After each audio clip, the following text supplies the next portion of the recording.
Hey, everybody, this is John Newman, and welcome to episode number 18 of Welcome to the Machine. And my face will pop up in a second. Any second. Ooh, ooh, ooh. Anyway, we're going to go ahead while we're having some technical difficulties, and maybe it's because I'm so tan right now that you actually cannot see me, or maybe it's today's guest that's actually blocked me. But let me just start by telling you a little bit about today's guest. Whoa, what in the world is going on? Whoa, there I am. All right, so here we are, episode 18 of Welcome to the Machine. And as you can tell, I was on vacation. I have a little bit of a tan. And today's guest just has a very, very diverse and interesting background in business, in the tech world, in the medical world. Started several companies and sold a company. Wrote some quite interesting articles on Medium that got millions and millions of views. And hey, Trent Lapinski, how are you, bud? I'm doing good. How are you? Doing very well. And there may be, a few people out there that didn't catch the Medium article or don't know who you are. So why don't you just tell us a little bit about yourself growing up? And you got involved in business and technology at a very young age. I mean, I think you said it was like 12 years old or something, right? Yeah, so I grew up in the Bay Area, born and raised in San Francisco, grew up in Marin County.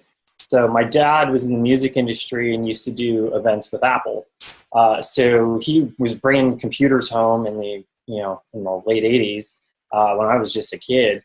And I was the only one who figured out how to use them. So, I've been, basically computer software taught me to read and write, Kid Picks, Reader Rabbit, all that kind of stuff, Oregon Trail. So that was kind of my generation. I was growing up with all that educational software. So it was interesting because, as I got older, I got access to the internet around like fourth grade. So by fourth grade, I was online. Which is, and I don't mean to cut you off. That's just crazy. Yeah. I watched a show last week on, I don't know if it was like CNBC or A&E or something, and it was about the 80s. Now, I was born in 72, and this was about the decade of the 80s. And just looking back, it's kind of funny. Like a Walkman was a big deal, but I remember the internet when I was a senior in college, and I was in college, I think, for 6 or 7 years. So I had the extended college program. But I want to say I remember Netscape and doing research, and I was probably like 22 years old. So it's how fast. Like you're 4 years old and you have access to this. Yeah. And I had access to it at like 22. So it's just, go ahead. It's just crazy just thinking back. Yeah, I mean, by fourth grade, so I don't know, I was like, 11? Yeah, no, I was younger. I was probably like 10 or 11 by the time I had my own AOL account and I was online. And the internet was totally different back then because it was all tech people. It wasn't like it is today where everyone has a smartphone and, everyone's online. Back in 1994, like 95, like the only people who had internet connections were people who A, could afford a computer, and B, who were interested in being on the internet. And that was a niche thing. Like most people weren't online yet.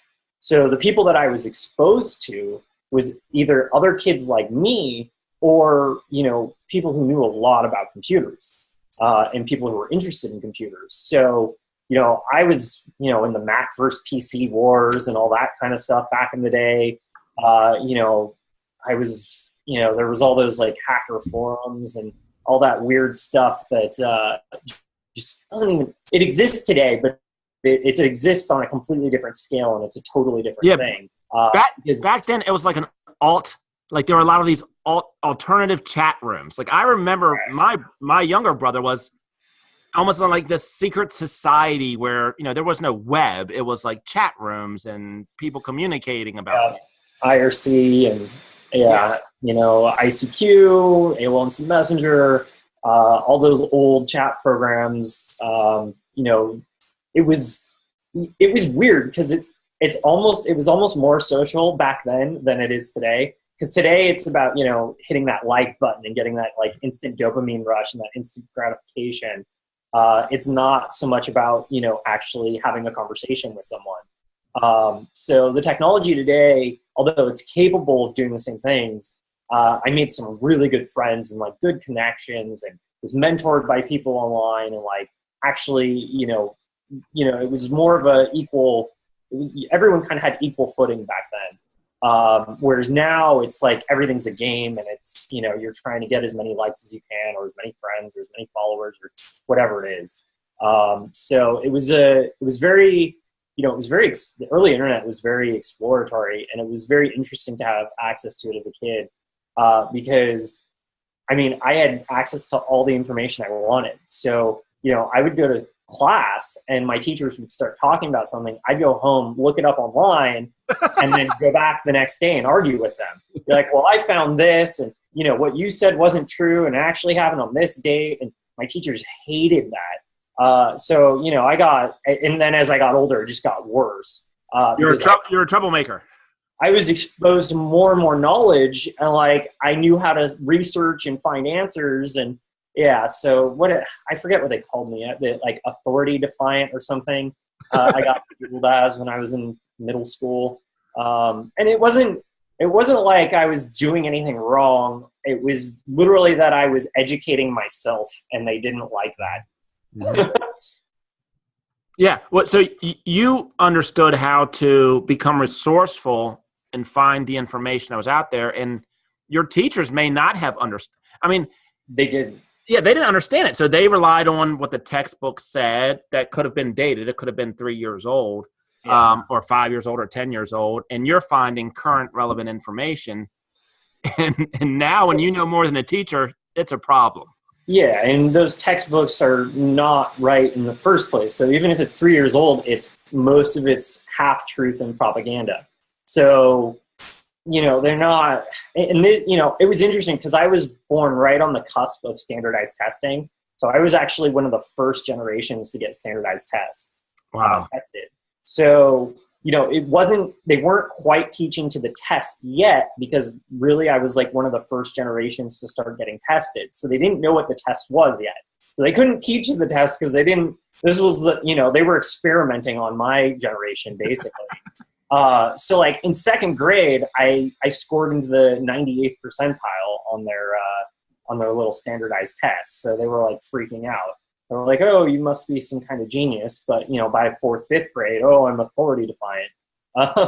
So you went from being on one side of the tracks and being a good kid, he's special, to the other side, he's a troublemaker, and you're not special anymore. Exactly. So it was, it was a weird time. For me, it was all intuitive, and it was natural to like just do all this stuff. I started building web pages. I started, interacting with people. I started writing online. I didn't even use grammar when I first started writing. Like, I barely knew grammar. I was a kid. So, it just kind of propelled though, like as I got older, and I started getting better at all this stuff. And, I started writing an Apple News and rumor website. So that kind of put me on the map when I was like 12, 13 years old. So the next thing you know, I'm reviewing products. I have editors working for me because I didn't know grammar. So like they were literally teaching me grammar. Like I would learn from them editing my work, and then, seeing what the changes that they made. So it was really, it was an interesting time because like in 2001, 2002 is when I really started like ramping up my blog, but no one knew what a blog was back then. Like we didn't have the term blog. So I built this thing up, and, I got to go to Steve Jobs keynotes. Wow. Yeah, I got to see Steve Jobs live. So, there's a little bit of a story there too. So the keynote that I was supposed to go to, they gave press access, right? Like if you've been to events, I'm sure you've been through the drill at these kind of events. So they were going to put me, so I was there with a bunch of my writers, mostly teenagers from like around the country. So we show up at like 7 a.m. to get into the keynote, and we find out that they're going to put us in the overflow room instead of the room with Steve Jobs. So I'm like, okay, we did not all just like fly in from all over the country to, sit in the overflow room and watch this on a screen. So I knew some of the other writers, and I knew some of the other people who were, who had access to the actual Steve Jobs keynote. So I asked them, what's the difference? Like, why did you get to go in this line? Why are you getting to go in? So they're giving them all a little yellow dot and putting it on their badge.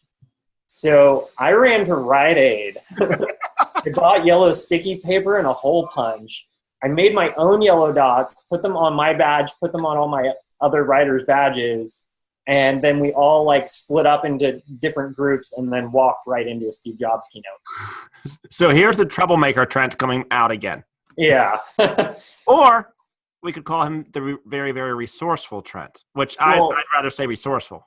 Yeah, and what was so interesting was they cut off Wi-Fi for that event. So no one had an internet connection except me, because I hacked my cell phone. I had it was an old V710 Motorola flip phone. It was one of the first Bluetooth phones. So I had hacked it to work with my PowerBook so that I could hijack the cell phone signal to get online. So I was able to get online. This was before tethering was a thing. This was before that term even existed. So I hacked my phone to be able to do this. So myself and my team were the only people who were online during the keynote. So we were able to live stream it and basically feed the information to the rest of the world. Wow. And all the other journalists were cut off because they were all hoping they would have Wi-Fi access. So yeah, it's, it ended up getting syndicated, and, I was the source for live Steve Jobs keynote, because back then they didn't broadcast this online. Right. So, the only way to find out what was happening live is you had to watch a text feed of someone sitting there. Wow. So I was that guy live blogging the Steve Jobs keynote. And I was the only guy with an internet connection who was able to get the word out to the rest of the world. And this is long before, quote unquote, social media, right, Trent? This was before social media. This was before smartphones. This was a flip phone. Okay, I hacked a flip phone to do this. It was one of the first or second color screen flip phones. So yeah, this was pre modern internet. So it was fun though. I mean, I got to tell the world what Steve Jobs said before everyone else knew. So it was, yeah. I mean, it was. From a journalistic standpoint, I was okay, I did my job. That was the right thing to do in that circumstance. I was the only one who was able to do that. I mean, Steve Jobs probably, if he knew, probably wouldn't have been so happy about it. There were rumors that I made Apple's shit list, but yeah, but sometimes doing something like that gets you a job. I mean, it gets you an interview, because if you're that creative and that resourceful, okay, I want to talk to that guy, because they could do that, then he needs to work for my company. And that's how I ended up working for two of the former founders of MySpace about 4 years after that. Because of the Steve Jobs? No. I wrote I wrote something. So I'd written something that I gotten published, and it was about how MySpace was originally founded. So I don't know if you even knew about this story. So no, and just I've heard of MySpace, but I was never a MySpace person. I've heard of it, but I'm a little older. Yeah, so I was about, I was 18, 19 at the time. So MySpace just showed up. So one day there was, no social networking sites, and the next day, there was 1 million people on MySpace. So that doesn't happen. That's not how the internet works. You can't just get 1 million people to sign up for your website tomorrow with no announcement, with no access to a network, with no means of getting those people. So I wanted to know, how do you go from 0 to 1 million overnight? So I started researching it. So what I found out was that the guys behind MySpace, the company behind MySpace, was originally a spam company. So they owned a ton of different web properties, and they owned basically what was the spam company, and they had a giant email list. So the problem was in 2004, the state of California was going to outlaw sending spam emails from California. So their entire business model was about to be outlawed.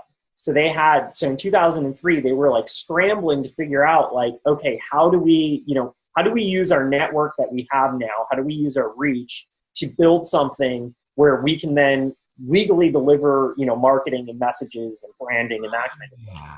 So they basically, they owned a dating website and a couple other web properties at the time. So they cannibalized all their existing web properties, email blasted all of their email addresses, like millions of people, and told them to all go sign up for MySpace. So that was how they went from 0 to 1 million users in like 3 months, which back in 2000, back in the early 2000s, to get 1 million people to sign up. That's huge. Big deal. Yeah. So I discovered all this by doing research, reading about it I was using LexisNexis at my college, going online, researching, and I was trying to find out like who was behind this company, how did they do this? So I started, finding information about them, figuring out the network of the people, and then trying to contact them in real life and interview them. So I got some interviews, talked to some of the original founders of MySpace, and at this point, the MySpace had taken off. I believe it was like we were in 2005 at this point. So I was in college at this point. I had tested out of high school, so I went to college a year early. Was thinking about getting my journalism degree really because of all my writing experience from when I was younger and continuing to write now. So this was actually my final in my journalism class that I wrote this article. And I was like, hey, and my teacher worked for the LA Times, and I was like, hey, this is news. So he gave me an A. He talked to his editor about it, but they wouldn't pick up the story. So I was like, okay. So I shopped the story around. I eventually found Valleywag, which was owned by Gawker Media, and they published it. Wow. So I was basically the guy who blew the whistle on how MySpace was really founded, because they were telling everybody this like PR story of how Tom Anderson was in his bedroom and like created MySpace on a laptop when it was a bunch of guys in an office, and Tom just happened to be the guy who raised his hand when they said, hey, who wants to be the first friend? He didn't build it. He wasn't a coder. So they were telling this fantasy PR story of, oh yeah, I built it in my bedroom. But it was a lie. And then eventually, years later, it came out that he was even 10 years older than his profile said he was. So the whole MySpace was essentially. I mean, I have a lot of respect for some of the guys I eventually went to go work with. So they, after this article published, they were like, hey, we just walked away with 50 mil. We just sold, MySpace got sold to News Corp. News Corp wasn't happy about my article either. And let's go, let's go start a new startup. Like, we want to hire you. So I dropped out of college to go work with two of the founders of MySpace at a startup at 19. Wow. So that did it. So basically I did get that job offer, a few years later, in a different industry, different circumstance. Yeah, I mean, my writing did get me a job basically. That was not my intention when I wrote it. But the experience of writing that actually, I mean, I was afraid there was going to be a white van pulling up in front of my house for like months after that. Like, Rupert Murdoch, by, acquiring MySpace, he was able to, then sign $1 billion deal with, I think it was Google at the time. Yeah, it was Google. So he was able to get his money back. He doubled his money in like 6 months. So there was some other controversy there as well. There was some politics and some inside dealing that went on. So they were able to pick up MySpace for undervalue, essentially. And then he was able to ink this $1 billion deal with Google like 30 days after he acquired the company, made his money back and doubled it overnight. So then he used that money. What was it? He bought, what newspaper did he buy? It was back in 2005, 2006. I think it was what is it? The New York Times? Was it the New York Times that he bought? Or no, he bought, I can't remember what he bought. He bought one of the big newspapers. So that was MySpace money that he was able to buy this. Oh, it was the Wall Street Journal. Yeah, it was the Wall Street Journal. I just Googled it. Wall Street Journal. Yep. He bought the Wall Street Journal with MySpace money. That is crazy. Yeah. Changed the course of our country with MySpace money. And that was a Google contract that he was able to double his money on. So he made his money. He got his return on his investment within 30 days and 2x'd his money. And the funny thing is there are many people that think that MySpace was a failure. Not from a financial. Yeah, from a financial standpoint, I mean, he made his money back in 30. He made his money back in 30 days and got a profit. And even for the founders of MySpace, I mean, they made money. I mean, it wasn't a failure. Yeah, it didn't. They had the potential to be what Facebook is today, and they missed that boat. They had the potential to be iTunes, and they missed that boat. They missed a lot of opportunities. They missed the boat on mobile. They definitely screwed up, like in the end stages of the company. Like they could have been the next big thing, but ultimately, compared to most tech companies, they were acquired. Money. They made a ton of money. The founders walked away with a bunch of money. The team that went to News Corp eventually walked away with a bunch of money. Everybody walked away with money. There wasn't a situation where like someone went broke because they sold MySpace. Right. Nothing bad happened to the founders or anything like that. Obviously, there's some controversy, and I probably don't need to get into the details, but there was infighting between some of the co-founders and whatnot. But ultimately, MySpace, in the grand scheme of things, they had an opportunity to be something greater than they were. But for what they ended up being, compared to most internet properties, they were a success. Yeah, I mean, anybody that sells a business for $50 million, I mean, I would say that that's okay. Well, that's what the guys I went to work with walked away with. It was actually $500 million that it sold for. So, yeah. That's a pretty good day at the office, as far as I'm concerned. Yeah, maybe they didn't make the $50 billion, but $50 million, $50 billion, it's only a couple of zeros. Like, what difference does it make?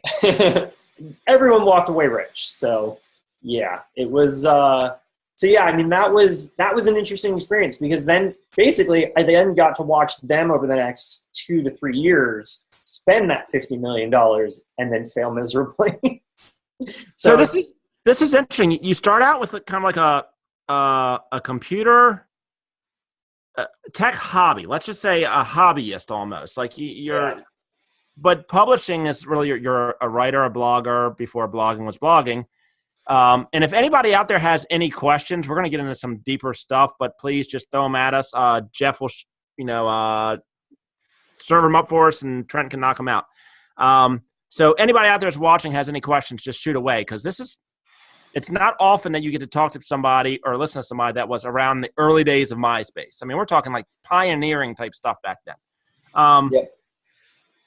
And I forget where I was going now, but that's okay. So after the MySpace thing, that's where I was going. So publishing was kind of like your passion, and then you go to work for MySpace. Is that when your kind of career launches? So it was so they had cashed out from MySpace. So these guys had cashed out. So they launched livevideo.com. So this was back 2000. I started working with them end of 2005. And worked with them all the way through 2008. So we were launching something new. We were like, okay, we're going to go create the next big thing. So we were trying to create, we were trying to create what is YouTube today, essentially. So we were trying to launch livevideo.com. We did launch it. We initially had more traffic than YouTube. We used a very similar strategy to how MySpace was launched. Bought up a bunch of web properties, used the traffic, funneled it into live video, built a user base, we were trafficking, 30 million unique impressions a month and across our entire network. Now, what was live? Was it just live videos? Like basically what YouTube is? It's basically what YouTube is today. Okay. So we had what YouTube is today. We had that we launched that back in 2007. Holy crap. What happened? Was it too early? A combination of things. So, we were early. We were definitely early. I mean, we were live streaming mobile video with laptops, and we had jerry-rigged, like, back to my, hacking stuff days. We jerry-rigged these little laptops, like what was eventually became netbooks. We took these little, like, netbook-like computers. We had webcams hooked to them, and then we hooked wireless 3G modems to them. So we had hacked the wireless 3G modems. We broke so many of those doing this. If anyone's from, this was 10 years ago. So, anyways, we hooked batteries to the antennas. So if you hook a battery to an antenna, you can amplify its range and its signal. So we were able to stream live video with 3G, the old school like 3G cell phone networks. So we were doing this, 10 years ago. Again, this was pre-iPhone, pre-Android, and we were going to live events. We were going to sporting events. We created, these mobile streaming teams, and we were going to all these red carpet events. This was down in LA. We had a ton of traffic. Live video itself had, 5-6 million visits a month, when it really started to take off. Most of the major YouTube users at the time had defected from YouTube to live video because it was a better platform. So then Google bought YouTube, and Google literally was coaxing those content creators back to their platform, offering them financial incentives, offering them ad deals, that kind of thing. So they basically paid those influencers to go back to YouTube, and then things started getting, And this is in the very early days before an influencer, like nobody knew what an influencer was back then. I mean, it really wasn't like, it wasn't like today. Everybody wants to be an influencer. This is back. Yeah. You were an influencer. You were a weirdo. Like that was like, it was not cool to be an influencer back then, probably. If you were an influencer back then, you had like maybe 10,000 like followers or, an email list. Like people still back then, it was email lists. So, this was pre-Twitter. This was around, Twitter, I think, it hadn't launched yet it might have launched by the time we had first launched livevideo.com, but this was right when Twitter was also being launched. Okay. So there was no Twitter. There were no YouTube celebrities yet. The closest thing to those celebrities were these influencers. So many of those influencers went back to YouTube. There was this there was a little bit of a live video versus YouTube war that took place back then. And it was, we were basically competing with Google all of a sudden. 1 minute we're competing with, all these other video sharing sites. We're the king. We have all the traffic. We've got these mobile streaming devices. There was Justin.tv, and that whole thing started happening around the same time as well. So they were kind of a competitor of ours. So we were in, we had all this tech, we had all these capabilities, everything that Periscope is today, we had all that functionality. We actually had better functionality than what Periscope has today. So kind of similar to what, the app we're using right now, Zoom, where you can have all these different windows, control who the main window is. We had all those capabilities on a YouTube-like platform back in 2007. Wow. So we were trying to raise money to carry all of this forward, but the market crashed. Yeah, that was a bad time.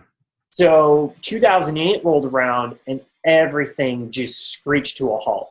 So all of our investor conversations ended. Everything just was falling apart. Meanwhile, Google cut us off from our ad revenue. Interesting. So That was fun. Like, why? Huh? Why? So we owned a ton of properties, and we had a ton of video content, and we were leading this whole video revolution at this point. And we could not always get to some of the content fast enough. So people would upload child pornography, they'd upload, people being murdered, nudity, that kind of thing. So we had teams, we had moderation teams, we were getting to the content as quickly as we humanly could. There was no machine learning, there were no algorithms back then. Right. Human beings had to sit at a computer and moderate content, including our live video content. So, they basically found kind of a loophole in their terms where they basically say, like, if there's content they don't agree with, they can pull your ads. So they did. So it was an opportunity for them to cut us off from our advertising revenue to then help them grow YouTube further. Yeah. So it was beneficial for them to do this because they wanted to grow YouTube, and we were YouTube's biggest competitor. So we were neck and neck at that point. Google was filtering more and more traffic to YouTube. They had surpassed us, in 2008 in terms of traffic, because Google was just siphoning traffic to them. Mm-hmm. They were the search engine, so they could do that. So it was, so we're dealing with that, trying to get an investor. Meanwhile, the economy crashed, and we ran out of money. Simple as that. So all this technology, all these ideas, all this stuff, it basically just got shelved. They were able, pretty much everyone at the company lost their jobs. Live video limped on for a few years. They were able to just keep the lights on, keep the hosting bill paid. Most of the video network got delisted off search engines. So Google just delisted those sites. So you could still go to them in your browser, but you couldn't search for them, or you couldn't find any other content on Google. So they were basically erased from the internet, is essentially what happened. So I've seen that happen. I've seen Google basically, erase a competitor from the internet and cut them off from ad revenue. So yeah. That's when you went and started working in the medical field? Yeah. So then actually no, I went to work for Playboy. Like Playboy, like the magazine? Yeah. So I got a job at Playboy. You don't look like a Playboy model. I mean, not that I watch Playboy, but I was doing internet marketing and web development for them. So all right, we got to talk about that now. So I was I was running about 100 plus web properties. Every time they're releasing new pornographic movies, they put up a website. So I was creating those. So I was doing web development for that. Then on the internet marketing side, I was running a couple of their YouTube channels. I was running several of their MySpace profiles. So yeah, if you thought you were talking to Jenna Jameson in 2008, you were talking to me. So I was running catfish by Trent. What? Whoever was talking to Jenna Jameson was being catfished by you, actually. Yeah, they were actually. If you were talking to Club Jenna on MySpace back in 2008, you were actually talking to me. Oh my gosh! Here's what I hear. This was all self-taught, right? Like, you didn't go to school for search engine optimization or web design, or nope. No teacher existed to teach this stuff. This was all self-taught. I just figure things out. I know how to educate myself. I know how to understand systems. I know how computers work. I know how programmers think.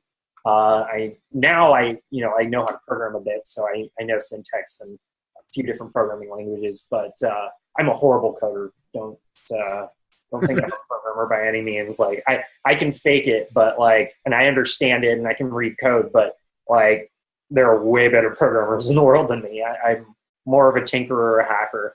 I just yeah, this was all self-taught. I mean, there weren't classes on SEO. There weren't classes on social media. I was at the forefront of all of this. So much like I was blogging before blogs existed, I was on the forefront of, what eventually became YouTube. And I was at the forefront of eventually what became Periscope.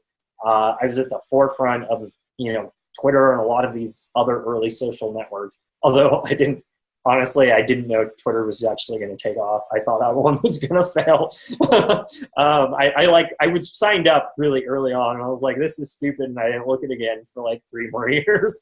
So that was kind of a mistake, because had I worked that at an early age, like when I was first aware of it, I probably would have way more followers by now. But I was like, I don't understand this. So, back in 2008, no one was tweeting. It wasn't a thing yet, really. Yeah. So, anyways, I went to Playboy. I'm self-taught. So then I got laid off from Playboy. That was like 2008 was the worst year. I got laid off. I lost my job with the MySpace guys because they ran out of money. The economy's tanked. I somehow miraculously find this job at Playboy. I'm thinking, porn is recession-proof. It's not. I get laid off from that. I get in a car accident. It was just like, I don't know what happened in 2008, but it was just like bad news. So then I was doing freelance projects for a while, just like little web development stuff, one-offs. I needed to pay my bills again, so I started working at a medical research company. So I built a lead generation system for the medical research company for clinical research trials. So this was back in 2000, gosh, I think I started in 2009, 2010. Okay. So I can't wait to go down this bunny trail. Did you create like these little like sales funnels that say, okay, if you have this, this, and this, then you may be a candidate for this type of trial? So you can be a rat in our little medical facility and we can just test you like a guinea pig? Yep, except back in 2010, 2009, no one had done this yet. So I was one of the first people. I created my own lead generation system by hacking the other WordPress plugins. I created that sales funnel, and I did that kind of funnel marketing that we all now know of today as marketing automation. So I was doing that all the way back then, and I was using it for, to get people into these clinical trials. I mean, they were spending tons of money on, radio ads, TV ads. It was crazy. So we took all those budgets, we threw them into online ads, and they had to double and eventually triple the recruiting department. Because we were getting so many more leads from using targeted advertising and then using a sales funnel to get them into the studies. So yeah, I was, probably one of the first people to hack my own lead generation system together back then. Other people had done it too. I didn't like invent lead generation, but I was probably one of the first to implement it. I was probably one of the first to implement it for a medical research company for bringing in people for our studies. So yeah, that was a fascinating job. Being around the doctors, being around, medical research studies and getting an insight into that. I mean, what is that like? It's scary actually, because people place a lot of authority and there's a lot of authority when it comes to doctors and medical research. And, if this study says this, then that means this. And, people like swear by it. I've met people that will not believe anything unless they've read it in a medical research study. How much of that is written by the pharmaceutical companies? Well, so here's the thing. It's not that it's written by the pharmaceutical companies. It's just they'll keep testing the drug until it meets the requirements of the pharmaceutical company. So if that's 150 studies, that's 150 studies. Just keep writing a study. They'll just keep doing it until it passes. So I would argue, this is my personal opinion, medical research studies are highly inaccurate. They're highly influenced by outside forces. I mean, no disrespect to the company I work for. They were doing their job and doing the best they could, given, their circumstances. But, as a whole, I don't agree with the methodology of the pharmaceutical industry. And I think what they've done to the world is a crime. We've got the opioid epidemic. Cannabis is illegal for reasons that make no sense. We just have a pill for everything these days. It's and they don't work. That's the thing. It's interesting. I was talking to someone the other day. It was one of these health conversations, and they were describing a bunch of symptoms that they had. And I asked them if they were taking any drugs, and they said, yeah, the doctors prescribed this for one of my ailments. And lo and behold, like 9 out of the 10 symptoms that they now have are direct side effects of the drug that they. And I said to them, I said, you know what? I said, you just need to get off the drug. Like once you get on a drug, like you now just became a drug fact. Like one drug's going to cause this side effect, and then you're going to go to the doctor, they're going to give you another drug, and then that's going to give a side effect. Next thing you know, you're 40 years old and you're on 10 different drugs. Oh yeah. They just layer them on, and then they literally give you drugs to treat the side effects of the other drugs that they're giving. Yeah. Yeah. When my mom had cancer last year, and she passed away, but she had one drug to make her defecate and one drug to stop her from doing that. Mm-hmm. So it was like, it makes no sense. No, it doesn't. And, Western medicine, it's so far behind in terms of some of the other solutions that are out there. Because, the other solutions that are out there are nature, like herbs.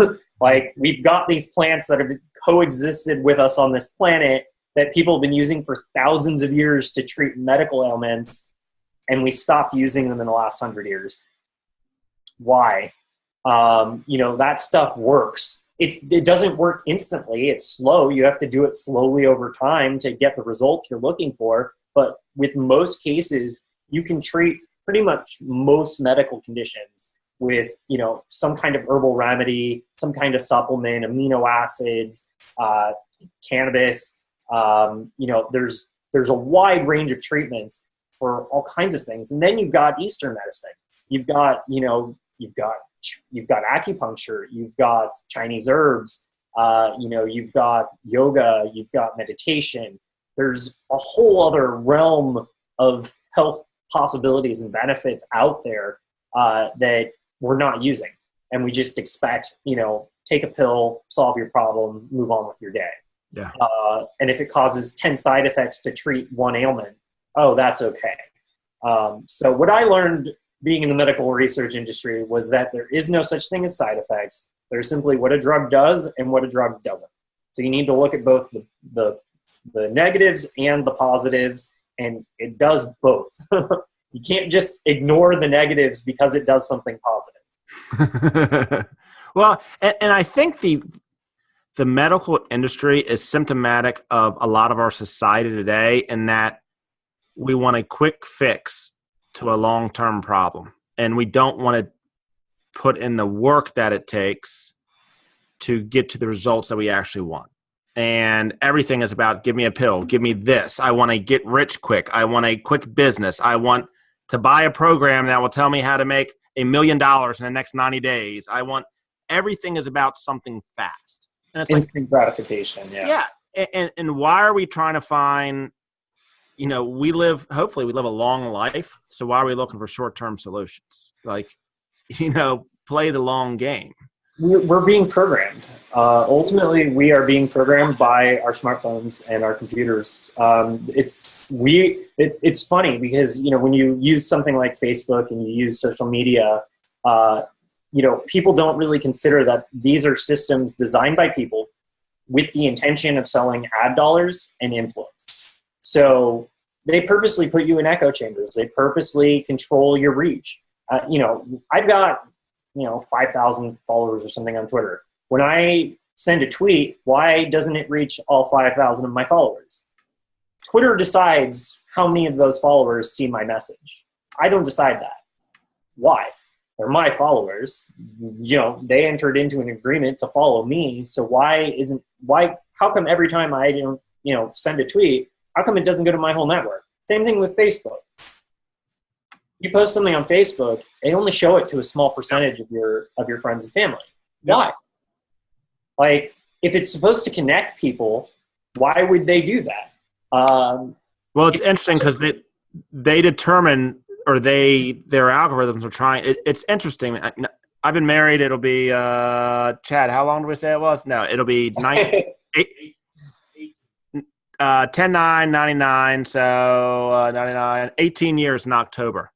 And my wife is not extremely active on Facebook, and she'll always say to me, "Did you see my post, or did you see this?" I'm like, "No, I didn't see it." And I'm like, so Facebook has decided that my wife was not really that important in my feed because I don't see her stuff.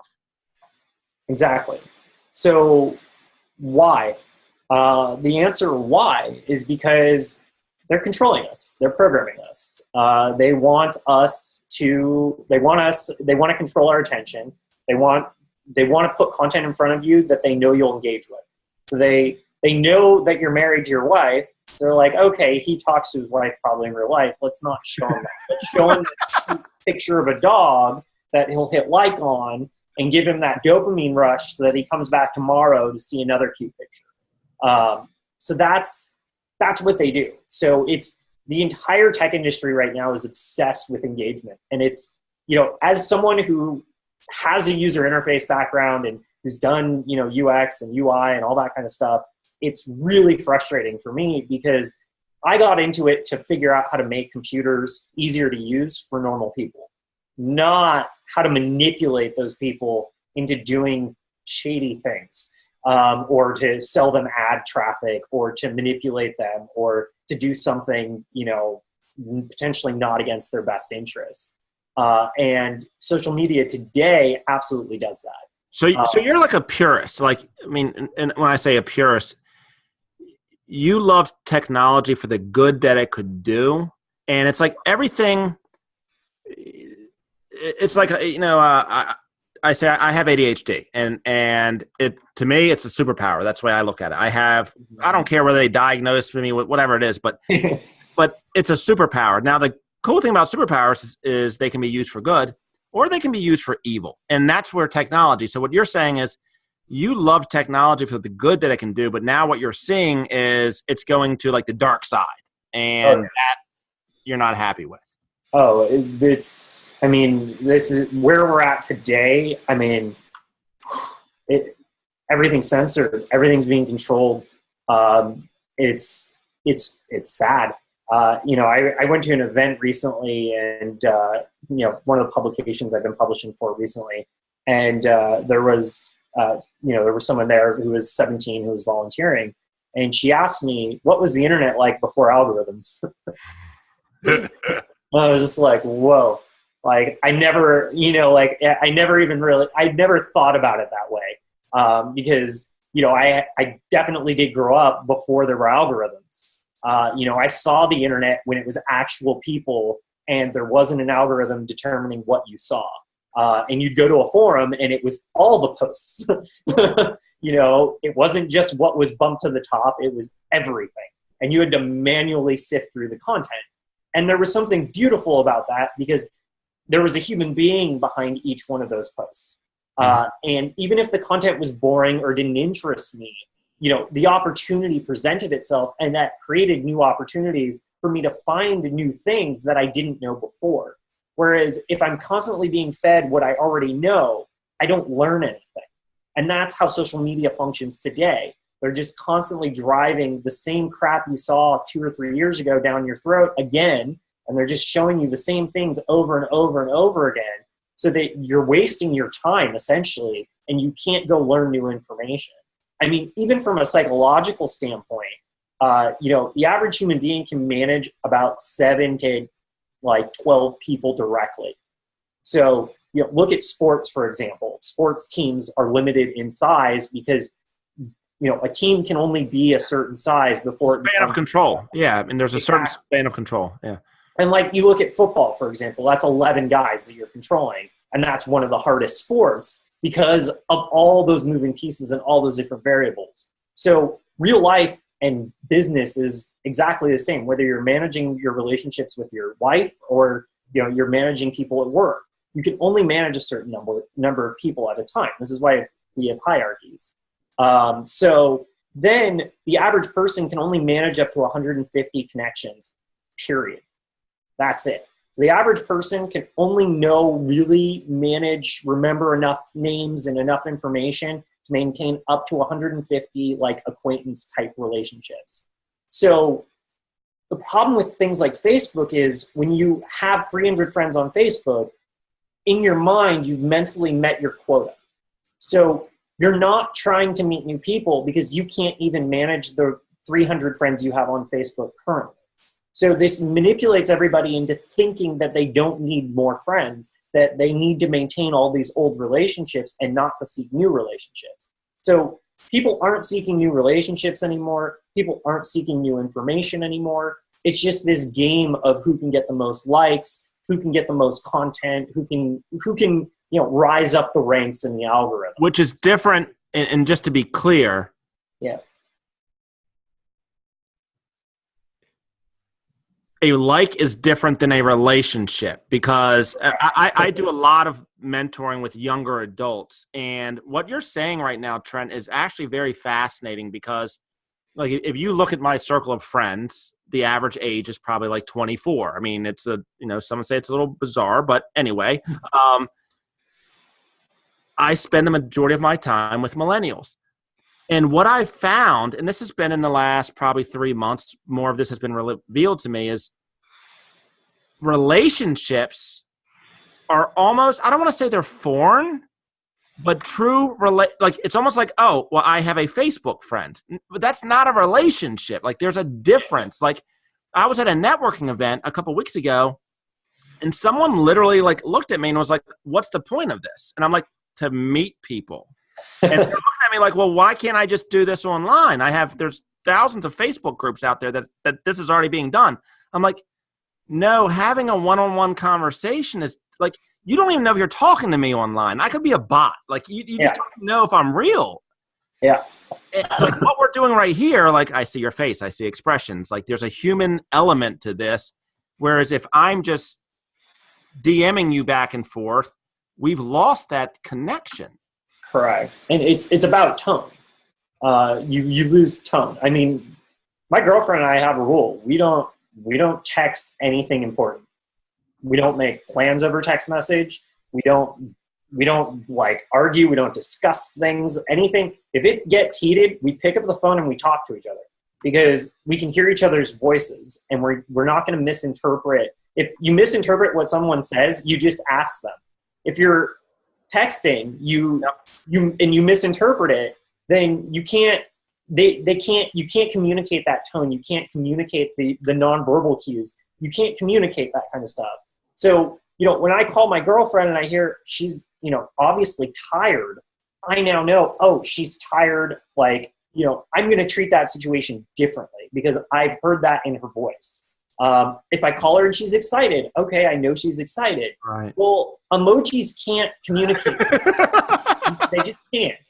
Like, it's meaningless. It really is meaningless. Like, it looks nice. You get the little rush. Oh, yeah, there's the happy face.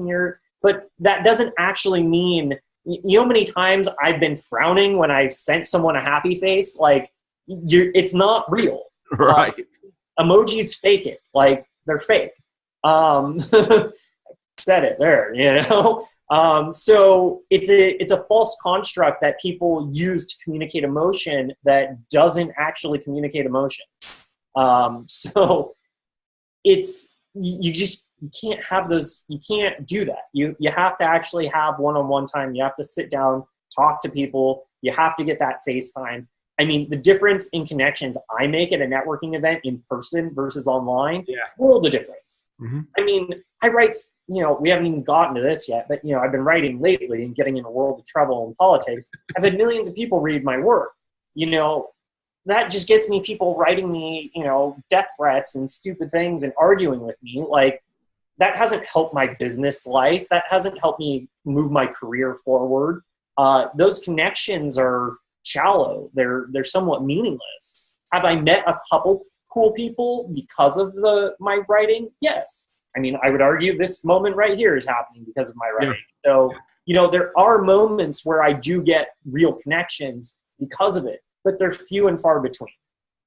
They are not the same. To me, it's just numbers on a computer screen. And that's the way we need to look at it. And you can make the same argument about our financial system, but that's a whole other conversation. So when you say, hey, Jeff, I wish you were there, because when he just flashed numbers on the computer screen, I just envisioned the Matrix really quick. So what you're saying is like social media, like the likes, the DMs, the this, the that, are nothing more than fairy dust. It's just artificial, blah, blah, blah, blah, blah, whatever. I mean, it is a signaler that there's someone behind a computer elsewhere who likes your content or whatever, or that you're doing something right or wrong. But it's not gonna change your life necessarily because you got a like on something. Right, unless we're willing to take it. I knew you were going to come up with that. Thanks, Jeff. Unless we're willing to take the thing I love about social media today, and my argument is business and life is actually easier today because 10 years ago, we wouldn't be having this conversation, most likely. There was no method for us to do this. Is if we take a conversation online, let's see if I get this right, and then we take it offline, we take it to the next step to try and actually understand who somebody is and learn about them as an individual and develop a relationship. That's where social media to me becomes very, very cool, because you can build, if you choose to build relationships, you can build relationships if you take it to the next level. And that does not mean I sent you a tweet or I sent you a direct message or I liked something of yours. Like, that's just like, it's like, if it's my birthday, pick up the phone and call me. Like, if you, like, I don't even care how many likes I have on my birthday. Like, and the funny thing is, very, very few people actually pick up the phone and call you. I know. And in fact, in the last few years, no one calls me now on my birthday.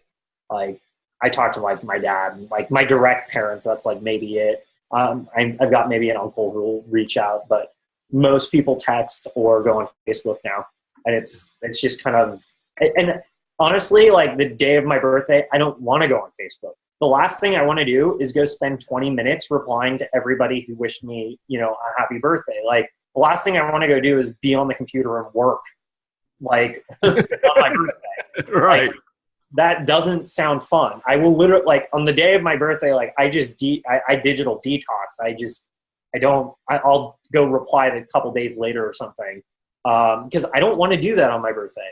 But the sad thing, Trent, and I think this is what you're saying, there is a large percentage of people that they judge their self-worth by how many likes they got on their birthday or how many happy birthday. Like, that becomes, oh, I only had X number of people that reached out to me, therefore I'm not important or I'm not valid. And that's what's sad. And that's the psychological tricks that Facebook and these social media apps are playing on people. They're convincing them that this is social proof, and it's not. It's something else.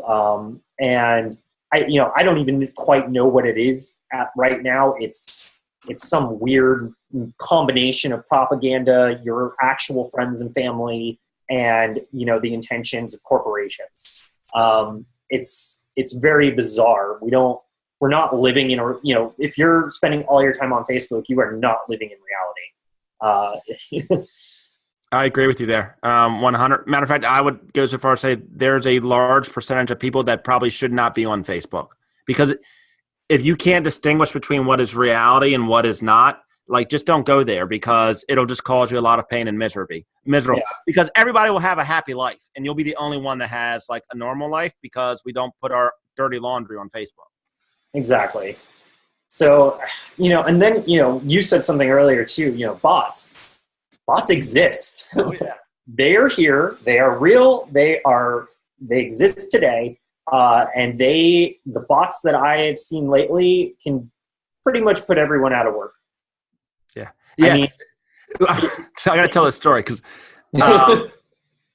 my wife, who's fairly knowledgeable, she dabbles in social media, but she's by no means an expert or anything. So she picks up, and she has access to all my social profiles. So she picks up my Instagram the other day, and there's some woman from France that evidently is really interested in me. And I'm like, Nicole, it's not real. Like, it's a bot. And she was like, well, what is a bot? She was like, I'm going to tell her. I'm like, you can tell her whatever you want to tell her. It doesn't make a difference. So she gets on Instagram and she says, shit, what did she say here? I got to pull it up. Trent. Hold on one second. All right. She says to this lady, and she's going to kill me for saying this, but it is kind of funny. So the woman says something like, where are you from? How old are you? Blah, blah, blah. And my wife says, get lost, bitch. And then the next day, I get the same question back. How old are you? And I'm like, it's not real. But there's, some people don't understand how, and it is very, very intuitive. I get, it's scary right now. And those are the less sophisticated bots. So there are more sophisticated bots that Facebook is working on, that Microsoft is working on, that a lot of the major tech companies are working on. Salesforce is working on machine learning and AI. I mean, there's a lot of companies working on machine learning and AI now. Like I live in San Francisco. When I go out and hang out at networking events now, like half the time I ask, what do you do? I'm in either big data or machine learning now. Wow. So that is where all the momentum is going right now in the tech industry, is into automation and machine learning. So even one of the startups I'm working on right now is a business automation platform. So I went into this automation thing thinking from a slightly different perspective than some of these other people. These other people are like, oh, let's go build AI that replaces people. So instead, I'm working on a business automation platform that is for a person to run. So it's a way for that person to automate their software as a service business. It's with the intention of giving them the competitive ability to be able to compete with other people who, are running machine learning and AI bots and that kind of stuff. So it basically enables an entrepreneur to be able to automate their workflow, automate their applications, automate their free trials, all their marketing automation, their upselling, all of that kind of thing. But there's still a human being that's actually there providing a valuable service to the customer. So I believe that that's where technology needs to be, is a supportive role rather than being, replacing people. But ultimately, with the way everything's going, I think in like the next 3 to 5 years, we're going to see a lot of people lose their jobs because service industry, sales, marketing, all of that's going to be automated. Because that's the big thing right now is, the service industry. That's where most people are making their money. That's most millennials who have a job work in the service industry or sales of some kind right now. So what happens tomorrow when all the companies they're working for all have self-serve models and all have AI bots who, and this is the scary thing. So the AI bots can go analyze who you are. So they can go read your Facebook profile. They can go get all those data points. They can, they can go check your credit score. They can possibly check how much money is in your bank account, maybe not. They can go find a bunch of data about you. So while you're having a conversation with this bot, it's analyzing who you are, what businesses you're involved in, your LinkedIn profile, your work experience, your education level, your intelligence. It's analyzing all of this and then tweaking its responses based off of your psychological profile. Holy crap. Like, this is actually I'm glad I'm 45 years old because when you really think about this, it actually gets kind of scary. I mean, because with predictive analytics and big data, like I literally can, the more information you put out there, you're just giving away, like you're telling me everything about you. And like you said, I can analyze you as an individual, market to you. I mean, I just know everything about you. Are you aware of Cambridge Analytica? No. Okay, so Please tell me. Cambridge Analytica is a company that was heavily invested in by Robert Mercer, and Steve Bannon's on the board of directors, and they used Cambridge Analytica to help get Donald Trump elected. Do what? He used machine learning and AI to win the election. All right. How does that happen? So Cambridge Analytica bought up all the data on everyone in the United States, and I believe they were also involved in Brexit in the UK, because Mercer was also involved in Brexit. So Cambridge Analytica bought up all the data. They then also analyze your data with Facebook. So then they put together like a psychological profile of each person based off of all the data points that they collect from social media, and from the data that they've bought. So, are you familiar with like the Myers-Briggs personality? Oh yeah. So they basically categorize you into like their form of a Myers-Briggs personality score. So they give you that score. They determine, okay, this person meets this criteria for this psychological profile. So once Myers-Briggs, I think, breaks down, is it 16 or 32 different subtypes? I'm familiar with it, but okay. Either way. Yeah. Either way, there's only so many different subtypes of personalities. So then they can then gear messages towards each of those subtypes. So then so what they were doing then is they were buying ads, and they were also using Twitter bots and people on Twitter and influencers as well, so that they would target specific personality types, but they were able to target them geographically. So for example, in the swing states, all they had to do was pay for a Facebook ad that they knew someone would like or share or spread, and get it with the intention of spreading some kind of political message. So, for example, if they determined that you were a Hillary Clinton supporter, they might show you a bunch of posts that were negative of Hillary Clinton or try to make you doubtful of Hillary Clinton.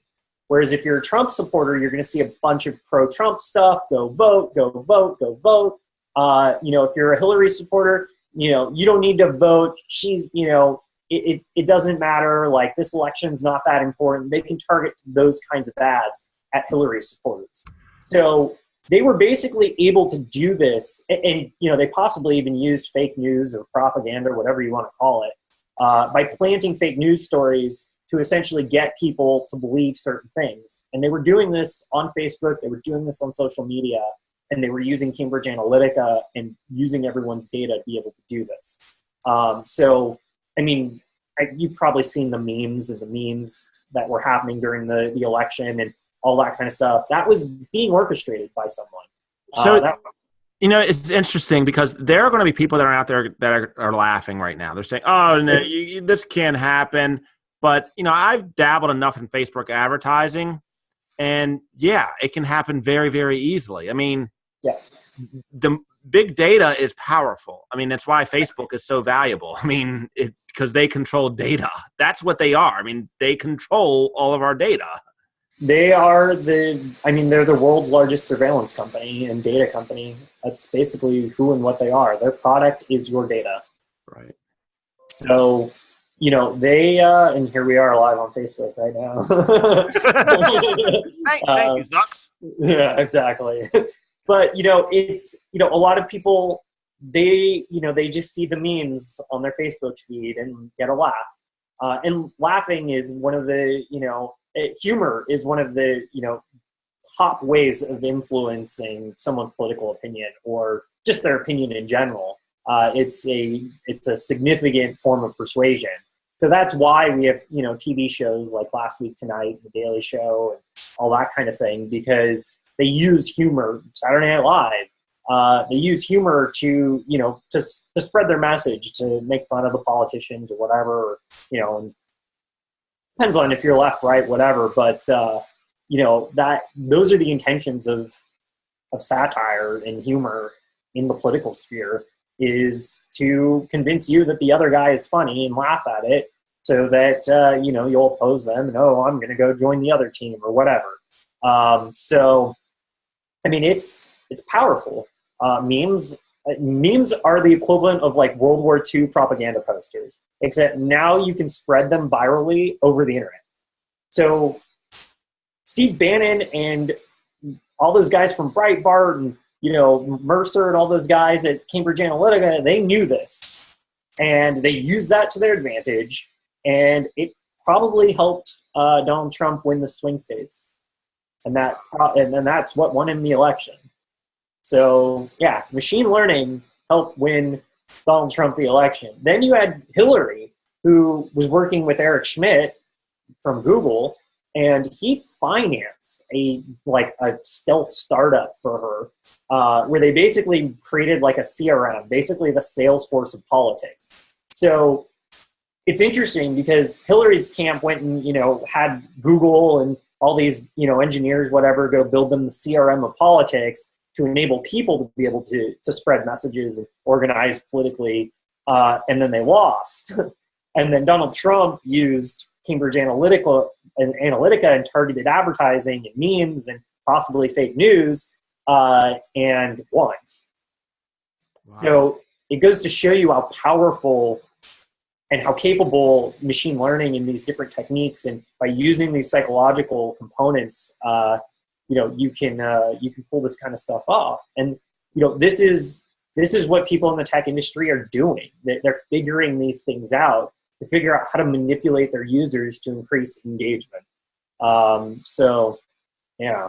So this is just very, very fascinating. And the funny thing is, we're at the early stages of this. Really, we're really in the infancy of where this can go in the next 5 years. Oh yeah. Once again, just looking back, and I've told people this, I live in multiple dimensions. I literally live in multiple dimensions, like my parents and then my generation. And there wasn't a whole lot of change. There just wasn't. But between my generation and your generation, new world. Yeah, totally. And between your generation and my youngest, who's 5, it's going to be even more of a different world because they grew up with an iPad. Right. My youngest wouldn't watch TV. She only wanted to watch her iPad. For the first couple of years, it was just her iPad. And if I can program your mind from the time that you're 4 years old, yeah, I can. It can be complete manipulation. Essentially, it's social engineering is what they're doing. And this is why everyone's going crazy. This is why we have SJWs. This is why there's so much crazy propaganda on the internet now. Everyone's going mad because people are accepting the programming. There's an entire generation of millennials that have accepted this programming. They've been force-fed bullshit in school. They're told. I figured out from a pretty early age, when I was in high school when I was in middle school. You have to learn this for high school. You get to high school, and you didn't need to know any of that shit. You just hacked the school system, basically. When you're in high school, we're going to teach you this because you need to know it for college. I dropped out of high school. I tested out of high school. I went to college a year early. Same shit. There was no difference between what I was learning in high school and the crap I was learning in college. The textbooks were maybe a little thicker, but that was the other thing. And a lot more expensive. A lot more expensive, and I would just read the damn textbook. I would get the textbook. I'd spend 2 or 3 days. I would just breeze through it. I'd read through it, find all the stuff that interests me, the stuff I already knew I would ignore, and I would basically teach myself a 16-week course in a week. So I got to college, and I'm just well, this sucks. This isn't learning. This is worse than what I was dealing with in high school.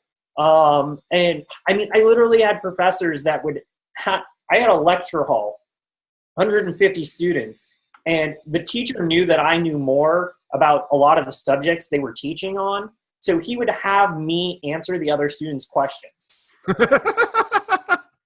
And I'm just why am I paying to come to class to answer other kids' questions because I know more than my teacher, because I have more experience with this stuff than my teachers do.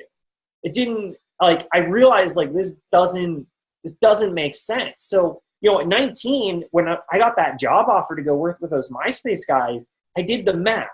Make $50,000 a year to go learn from entrepreneurs who have been there before and done it, or go $50,000 in debt for a piece of paper that probably isn't going to mean anything in the future.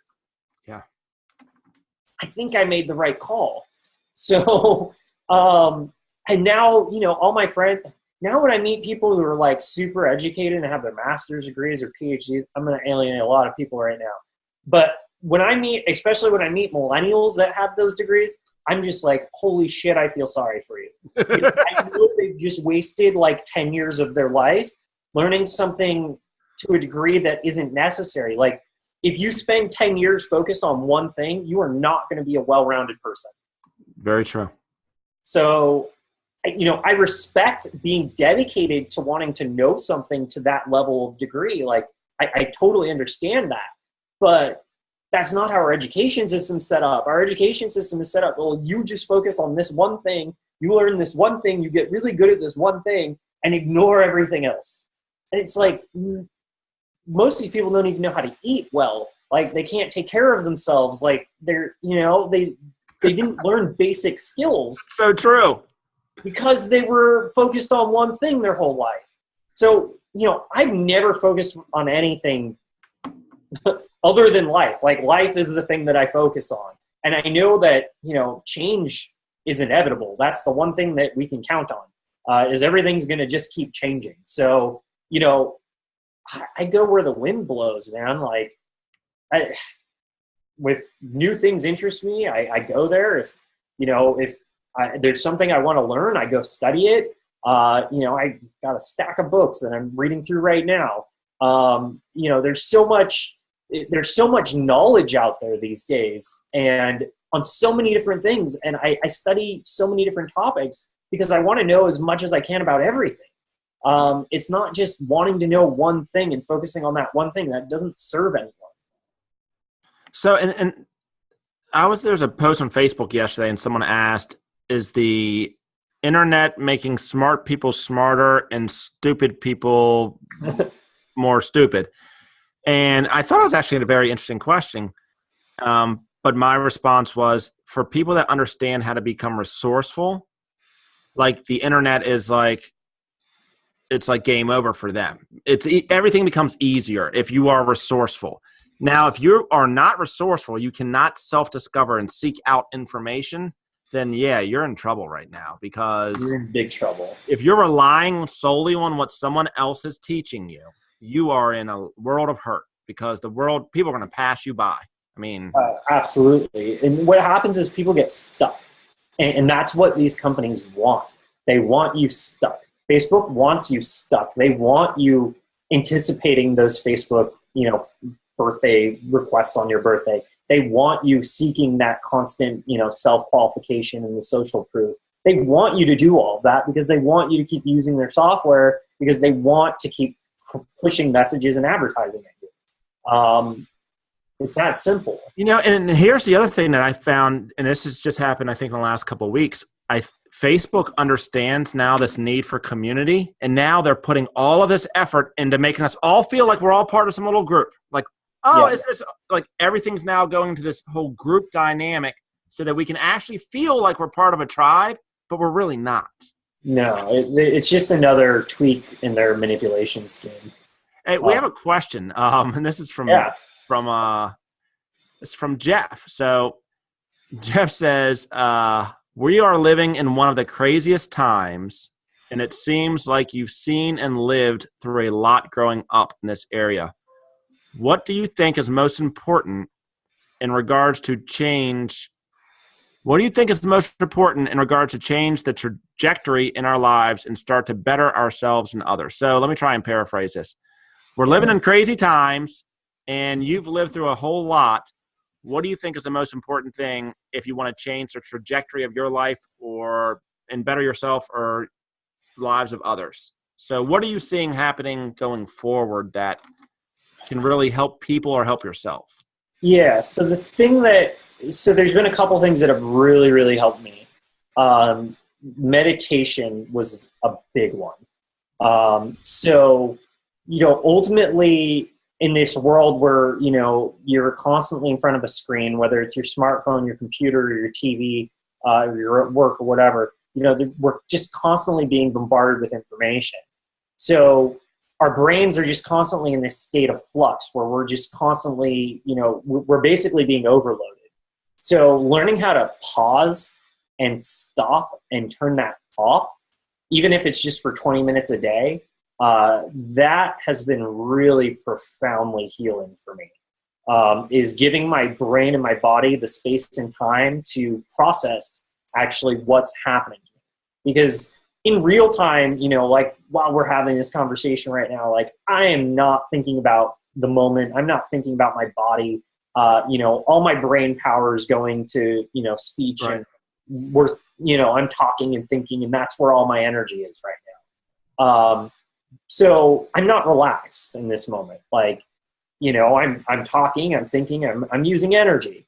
So we're doing that when we're on the computer all day, when we're on our phones all day, we're constantly just burning brain cells.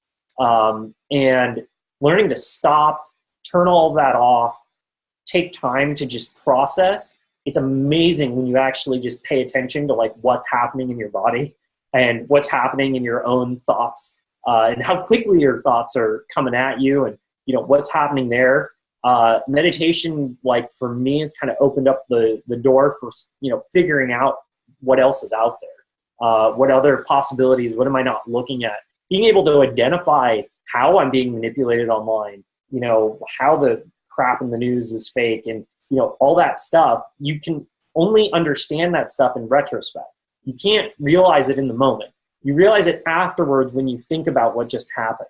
So pausing and stopping and thinking about it and creating space, whether it's, I prefer a meditation practice. I close my eyes, I meditate. Sometimes it's to a guided meditation. Sometimes I do like the binaural tones. Mm-hmm.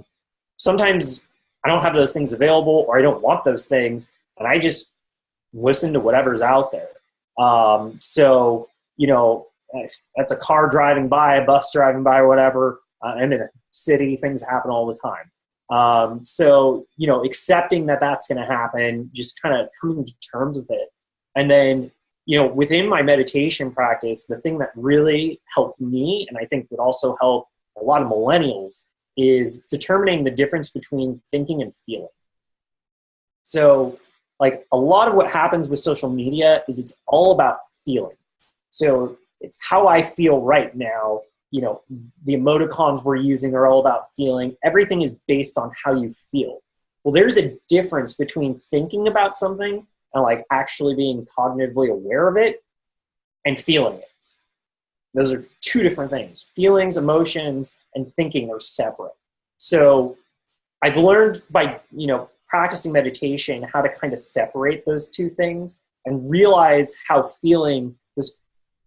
was feeling things all the time and thinking that I was thinking, basically.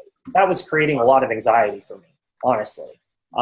Because, I was constantly feeling things and thinking that was, that was me. It was my fault that I was thinking and feeling these things. Well, no, it was because I was being overburdened with all this crap online because, I wasn't taking care of myself. I wasn't eating well. It was all those little things. So, as I've gotten older, I've learned, to stop and pause and meditate. I've learned to, I practice yoga now. That's been huge. I don't put anything in my body that didn't come from the earth. So if it was made in a plant or manufactured by a company, I don't eat it. It's a pretty simple rule. You think, I don't know. People think I'm crazy when I say that, but I basically eat a paleo diet. There's a lot of research out there to, and if you study extremely wealthy people, and then you study their diets, you'll start to see some trends. Almost as if, they know things that the common people don't know. Yeah. Correct. Diet is huge. I mean, the only thing that we know for sure that controls our genes is diet. Like, olive oil turns off the genes for heart disease. Turns them off. It flips the switch. So that means if you consume olive oil, you can turn off those genes if you have those genes in your DNA. So that is extremely powerful. That is more powerful than any drug you can take. That is more powerful than anything we really, truly, even really understand right now in terms of genetics and how it works. But we do know that certain foods can do certain things. Certain foods cause inflammation. Some foods fight inflammation. Mm-hmm. So personally, I eat anti-inflammatory foods. Olive oil being one of them. So when you understand, the differences between what foods cause inflammation versus foods that fight inflammation or help inflammation, you can basically control the health of your brain. And food is the best way to do that. And then herbs are another way to do that. Plants are extremely sophisticated in how they function within the human body. You have adaptogens. Adaptogens will balance out imbalances. So, there's certain herbs, for example, that if you've got an imbalance in your white blood cell count, if it's too low, this same herb will raise it. And if it's too high, this same herb will bring it down. Drugs can't do that. They can maybe make a drug to bring it down and a drug to bring it up, but it's two different drugs to be able to do that. We don't know how to create a substance like an herbal plant that can actually be an adaptogen and balance you out. And ultimately, that's what it's about. It's about balance. So, if I, kind of going back to the question, ultimately it's about taking care of ourselves. So, because we have to take care of ourselves so that we can be able to take care of others and be able to be in healthy relationships with others. Mm-hmm. Because ultimately, if you can't take care of yourself, you can't take care of someone else. And if you're constantly trying to take care of other people and you're not taking care of yourself, you've got nothing to give. So you're just going to keep draining yourself with what relationships you do have. So ultimately, it's about real connection with actual people. Whether that's on the phone, whether that's through Skype, yeah, you can supplement it that way. But ultimately, you want to have a relationship, you want to have friends, close friends. You want that core 7 people in your life that you're managing on a daily basis. You want to have a real relationship with them. Whether it's a coworker, whether it's, a significant other, whether it's a friend, you want to have a real relationship with them. But as I was saying, if you can't take care of yourself, how can you take care of them? If they have a health problem and, they're not taking care of themselves and you're not taking care of yourself, then you're both sick together. Right. So, it just baffles my mind that people don't take their health seriously, especially in the younger generation. I know a lot of millennials, myself included, who deal with health issues, and a lot of them are self-imposed. A lot of them are from diet. A lot of them are from not sleeping enough. A lot of them are from caffeine and, the drugs that we've been prescribed from our doctors and antidepressants and all that crap. When I was a kid, 3 or 4 of the kids I grew up with were on Ritalin. They started that when I was a kid. I was on antidepressants for a while. They just fucked me up. They just completely, I was so apathetic. They just numb you. That's what they do. Those antidepressant drugs, they just numb you to the world and they disconnect you from other people. They disconnect you from yourself. And you're just kind of walking through life as a ghost, and you don't realize it when you're on the drug. When you're on the drug, you're like, this is great. Like, I don't feel anything. Yeah, that's the problem. Yeah, exactly. And it's like, but the second you get off, it's like all that feeling comes back, and it's hell for those first 6 months. Now I want the drug again. A lot of people go back on it. Yeah. I went on and off for a while. It was not a fun experience. I'm finally now completely off, and I'll never go back. But now I wish I knew what I knew about the brain now versus 10 years ago. I could have avoided a lot of mistakes. Like I said, I dealt with anxiety when I was younger. And, with all the information that I was dealing with, the economic crash, the input of all these technological devices since I was a kid, I mean, it stresses you out, it burns you out.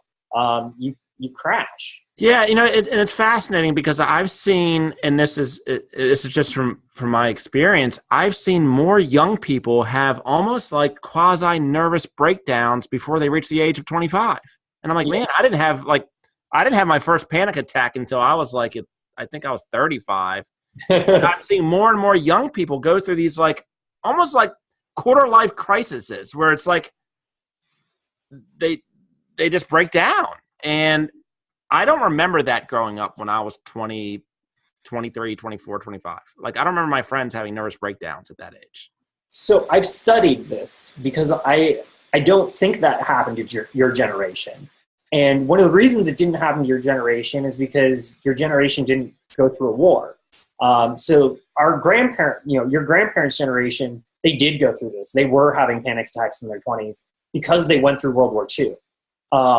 So what's fascinating about the millennial generation, my generation, is we didn't go through a war. I mean, my entire life, the United States has been in a number of wars. I don't know anything but war, to be honest with you. But at the same time, the implications of that, I mean, especially in the last 10 years, most of it's with drones. So it's not exactly boots on the ground like it used to be. So ultimately, I think what's happening is a lot of the technology, and as well as the education system, the systems that we have that we're all living in, they've reached this capacity, and they're just, essentially they're giving everyone PTSD. All the millennial generation essentially has PTSD. I was just arguing with some idiot on Facebook about this earlier today. My parents' generation, like, they bought homes for $150,000. Did they have to put down a down payment of 30% or 20%? Yeah. But coming up with 20% of $150K is a hell of a lot different than coming up with 20 or 30% of $1 million to $1.5 million. Right. Totally different. Totally different. So for every millennial out there, the prospect of owning your own home, not even a relevant topic of conversation. Like, it's not even worth considering because it's so far it's not even remotely probable in their near future. Especially when you have $150,000 in debt. Correct. For a piece of paper, for a job you're going to lose because some programmer just figured out a way to do it without you. Right. So you should have probably gone into programming. And that's the other thing, is all these programmers think they're safe. They're not. A lot of programmers are about to replace themselves, and they don't even realize it. It's crazy to me because I meet these guys. I know these guys, like, these are the people that I live with. This is the people that are in San Francisco building this stuff. They aren't thinking about it that way. Like, they're like, oh yeah, it'll be so great when I don't have to program anymore because my computer will just program for me. Well, you just programmed yourself out of a job. Like, and it's going to take other people's jobs too. And, while that seems like a good thing, I mean, I don't know. Then you've got Zuckerberg pushing, his whole, I don't know what you think about that. He's pushing the, the basic income. Oh, yeah. Yeah. What are your thoughts on basic income? Oh, man, this is, I'm a pretty,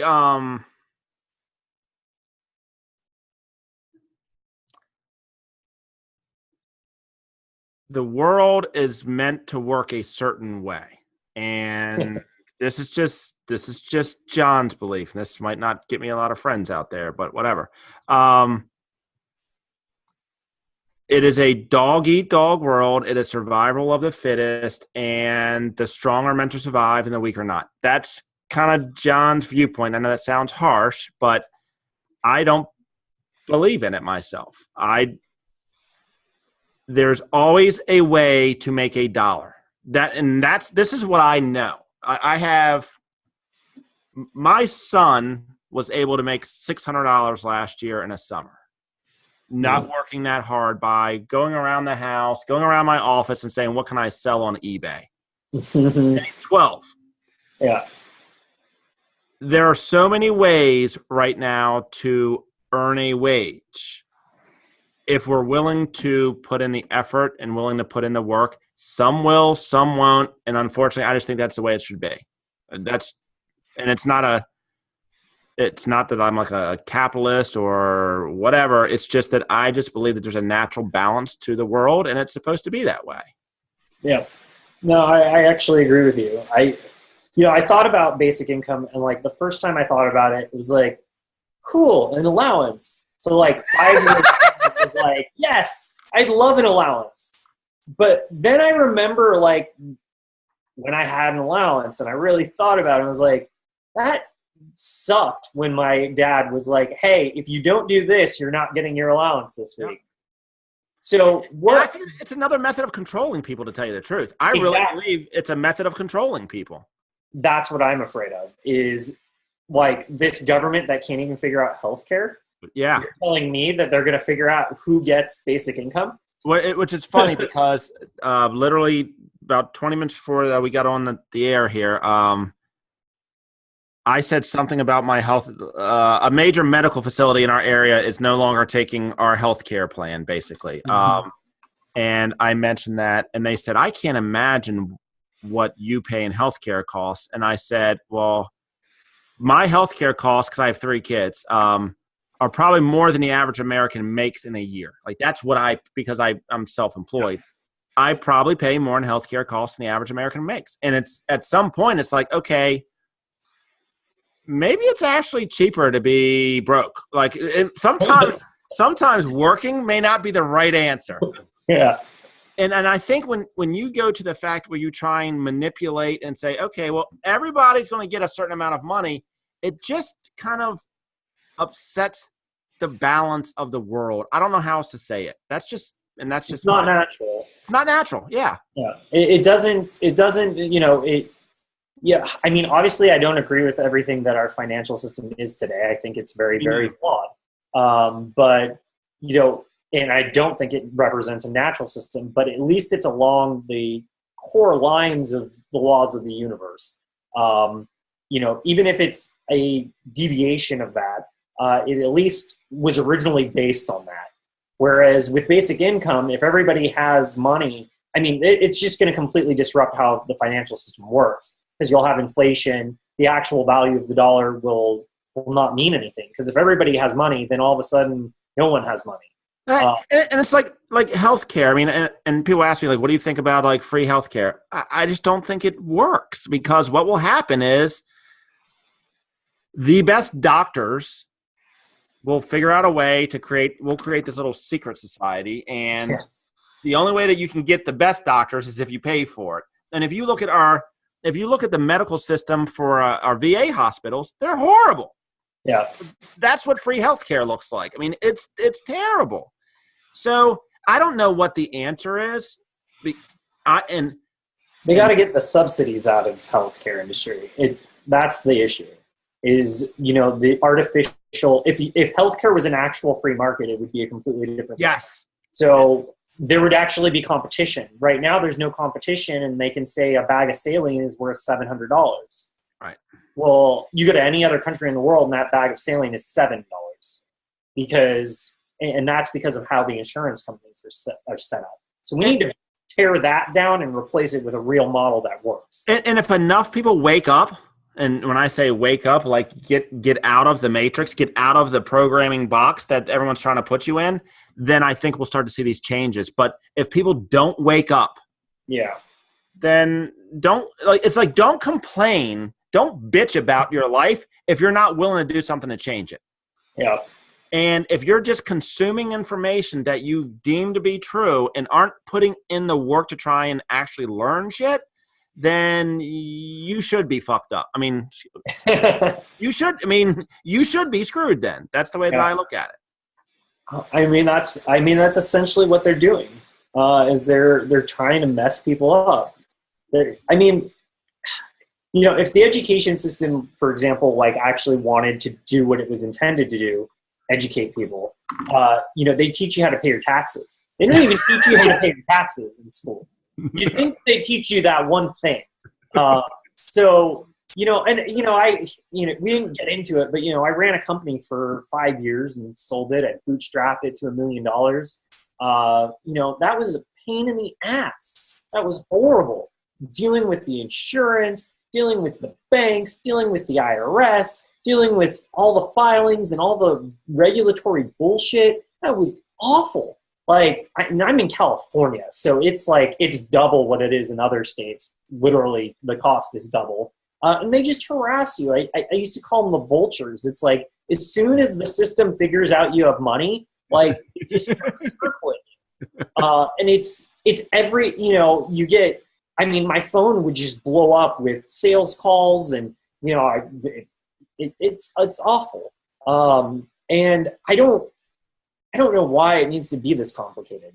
Like, it doesn't, but I remember having a conversation with my father, who is in his 60s, and I was doing a presentation at one of the universities here in Maryland, which is actually a relatively decent university. And I remember walking away saying, "Oh my gosh, Dad, like, these kids may be, like, they may have a degree, but they're dumb.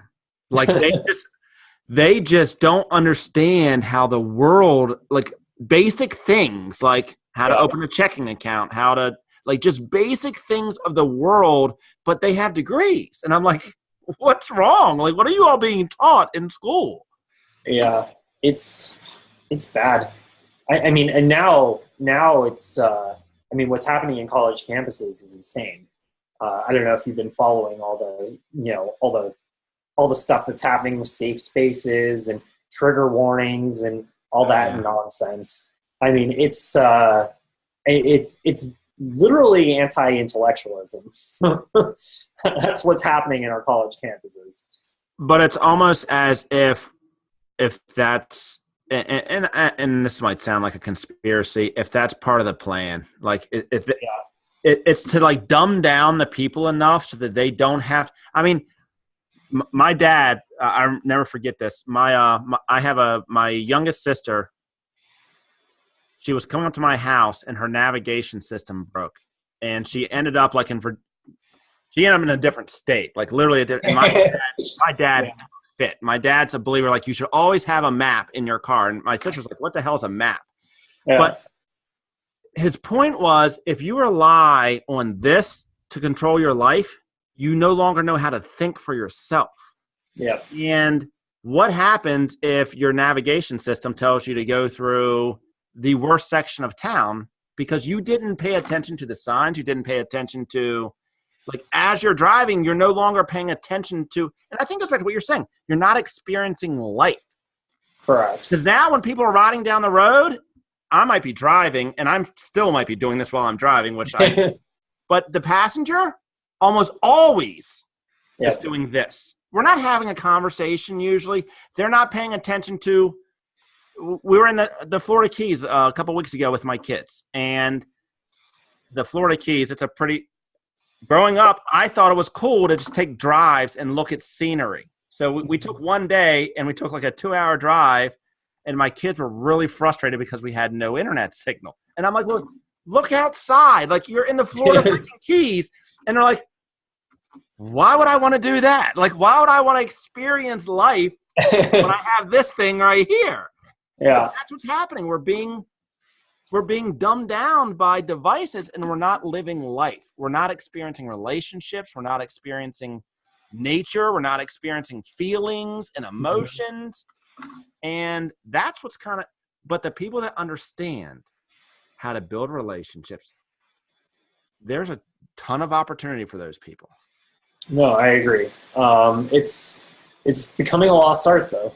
And it's kind of sad. And I would argue I'm just now starting to figure this out. I am no guru in this at all. I'm just starting to figure out how to have real relationships.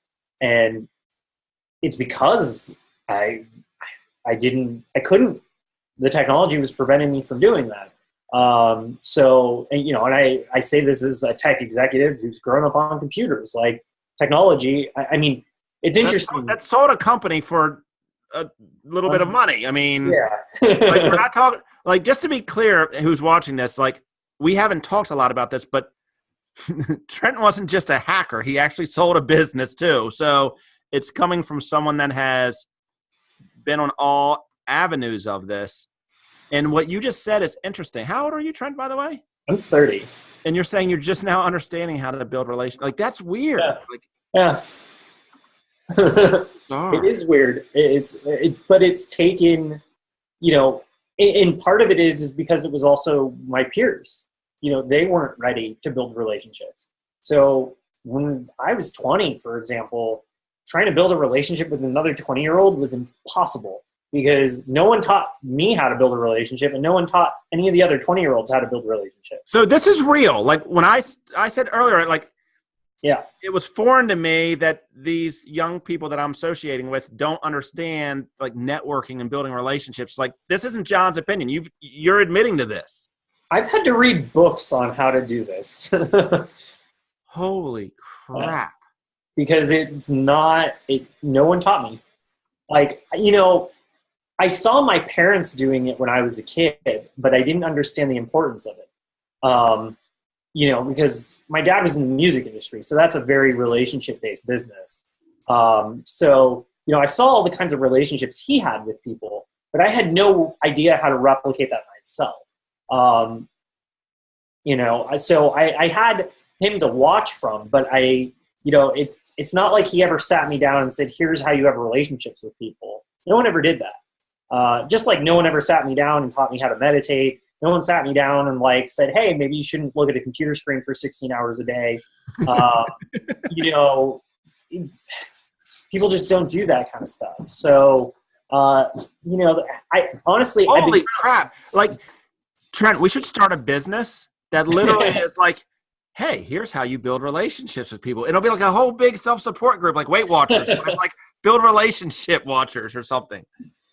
I mean, there may be something to that. You could target it at millennials. It's crazy. It just sounds so bizarre to me because, and once again, it doesn't sound bizarre to me because I get it. Yeah. But when I was growing up, because we didn't have devices, all we had was relationships. We had to go out and make friends or we were going to play by ourselves, which wasn't, you couldn't play by yourself very well. I mean, it wasn't a whole lot of fun. Yeah. So we had to go out and build relationships. Yeah, that you don't have to now because you can just start messaging people and pinging people on your phone now. You don't have to leave your house. You don't have to do anything. But the quality of the relationship you get back is not quite the same. I mean, especially when I was younger, you know, in my early teens, you know, I had instant messaging. So it was AOL Instant Messenger. So instead of being available 24/7, you know, you went to the computer to have a conversation with someone. We don't do that now. So that was the difference is, you know, I would go, it's like I wanted to go home from school so that I could get on my computer so that I could talk to my friends. So, you know, even though I was sitting there in a place where a lot of my friends were.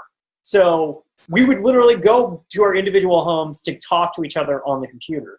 So a lot of my early relationships were completely instant messaging based. I can't say if it was unhealthy or healthy or whatever it was. It just was for me. So, you know, I had a ton of relationships. Some of those relationships I still value and those people I still value. And, you know, we've had a lot of offline moments at this point, you know, because those were 15 years ago plus. At the same time, a lot of those people I never talked to again. So. Wow. You know, and I can speak, and I'm going to call out some people here, but I was in New York City, went to an event, and I was at a bar with two 24-year-olds, and we're sitting at a bar, and the two 24-year-olds were sitting there messaging each other, and I took a picture of them, and I said, my wife was like, how are things going? I'm like, this is what these kids are doing. Like, we're at a bar, and they're literally texting each other while we're all sitting there. And it's like, but I get it. I understand it. Where do you see the opportunities? Because with your background, you've seen things before they became you've seen things before they became things. Yeah. Where in the tech side, where do you see the opportunities right now?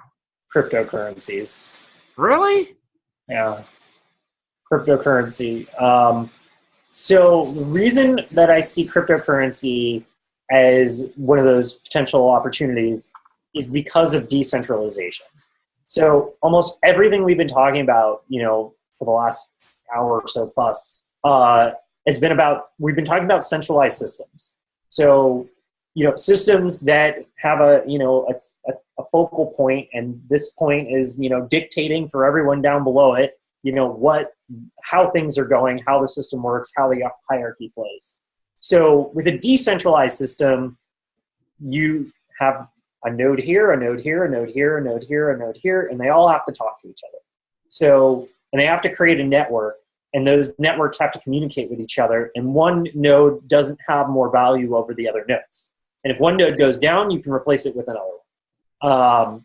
So that's what a decentralized system looks like. So like right now, our currency, for example, the US dollar, is a fiat currency. It's dictated by the Federal Reserve, which isn't even dictated by the federal government. It's actually a private entity that is, basically a company in a sense that controls our money supply. And we don't get to vote for who's in the Federal Reserve. So we have as an American citizen, you have almost no control over the US dollar. The US dollar is its own separate thing. A lot of people don't know that. So, you've got this fiat currency that's fixed, and it's, they make the decisions on, how the currency is going to go. They control interest rates. They can print money. They're in control of that currency. So with cryptocurrencies, it's a transparent ledger that people have access to, the blockchain. So anybody who launches a node has access to the same blockchain that any other node is running. And they all have to agree with each other that that's what's in that ledger. So it creates a level of transparency that doesn't necessarily require trust between individuals, because you can go to the system and physically see, hey, this is what's happening. So this transaction's happened with this person, with that person, that kind of thing. So it's anonymous, of course, when you're transacting, but you can verify the transactions against the ledger. So cryptocurrencies, I think, have a lot of potential to disrupt the current way of doing things, because what we found with social networking and the things that we were talking about earlier, people value likes. They value pushing buttons on a computer screen. So what happens when you back pushing those buttons up with an actual currency and you start paying them to do that? They're going to start collecting it. So it's like Pokemon cards. It's like collecting Pogs. It's that mentality, that you can trigger for using software, and then you can also trigger it for doing good in the real world. For example, one of the projects I'm working on right now, it's a green energy project. So they have these generators that can gasify biomass, agricultural waste, and convert it into energy. So we're thinking about launching a cryptocurrency to pay people for their biomass. So then they get paid in a cryptocurrency, they can trade for the energy that gets produced from their biomass. So I have a bunch of cornfields, and all these corn husks break down. Yep. Turn it into a gas, methane, or whatever it could be. And then for me doing that, you pay me in cryptocurrency. Yep. And then you can use that cryptocurrency to buy back energy. So you can offset your energy costs, or you can trade it with someone else for another currency. Wow. Now all of a sudden you don't want to throw your corn husks in the landfill. You want to give them to me. Yep. That's value creation. So that's why I think cryptocurrency has the potential to be very disruptive. And it's very possible that the governments are going to try to regulate this. They've already talked about, there's been talk of outlawing cryptography as a technology. Good luck.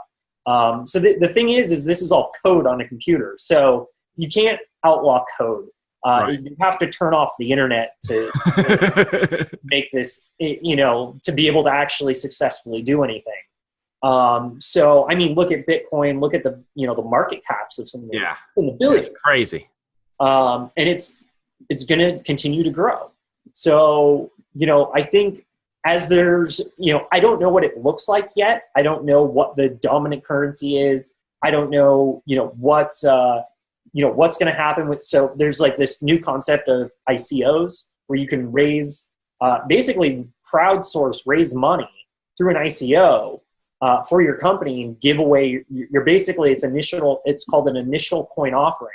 So you're basically pre-selling into your currency and creating a potential initial market cap for your currency by pre-selling, tokens or coins in your cryptocurrency.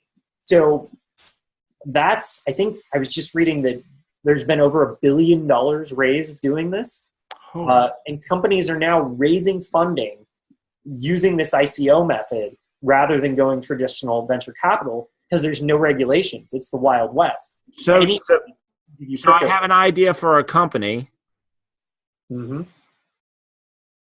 I create a coin or a cryptocurrency instead of raising money from a VC. And then you do a pre-sell of the coin. So you say this coin is worth 20 cents or $1, or it's one coin to $1. And you say, we're gonna print 100 million coins, and we're going to sell the first 30 coins at $1 each. So you sell those coins for either another cryptocurrency equivalent of $1 or US dollar, take that money in exchange for the coin, and now the software company that just raised that money now has all that cryptocurrency or US dollars to basically spend as operating capital. Wow. So then the person who bought that token is hoping that token or that coin that they bought for $1 will raise in value. Right. Almost like now the second round of funding, the valuation was $1 million now, but now we're raising a second round in the VC world. Now the valuation is $5 million. So their currency, which was $1 now, might be $5. Correct. So if you're still holding that coin, you just got 5x return. Wow. So that's what's happening is there are freshly minted millionaires in the Bay Area, all over the world, because of Ethereum and Bitcoin right now. Because, they got in early, they bought coins at, several dollars or whatever. And now the value of those coins is anywhere between $200 and $3,000.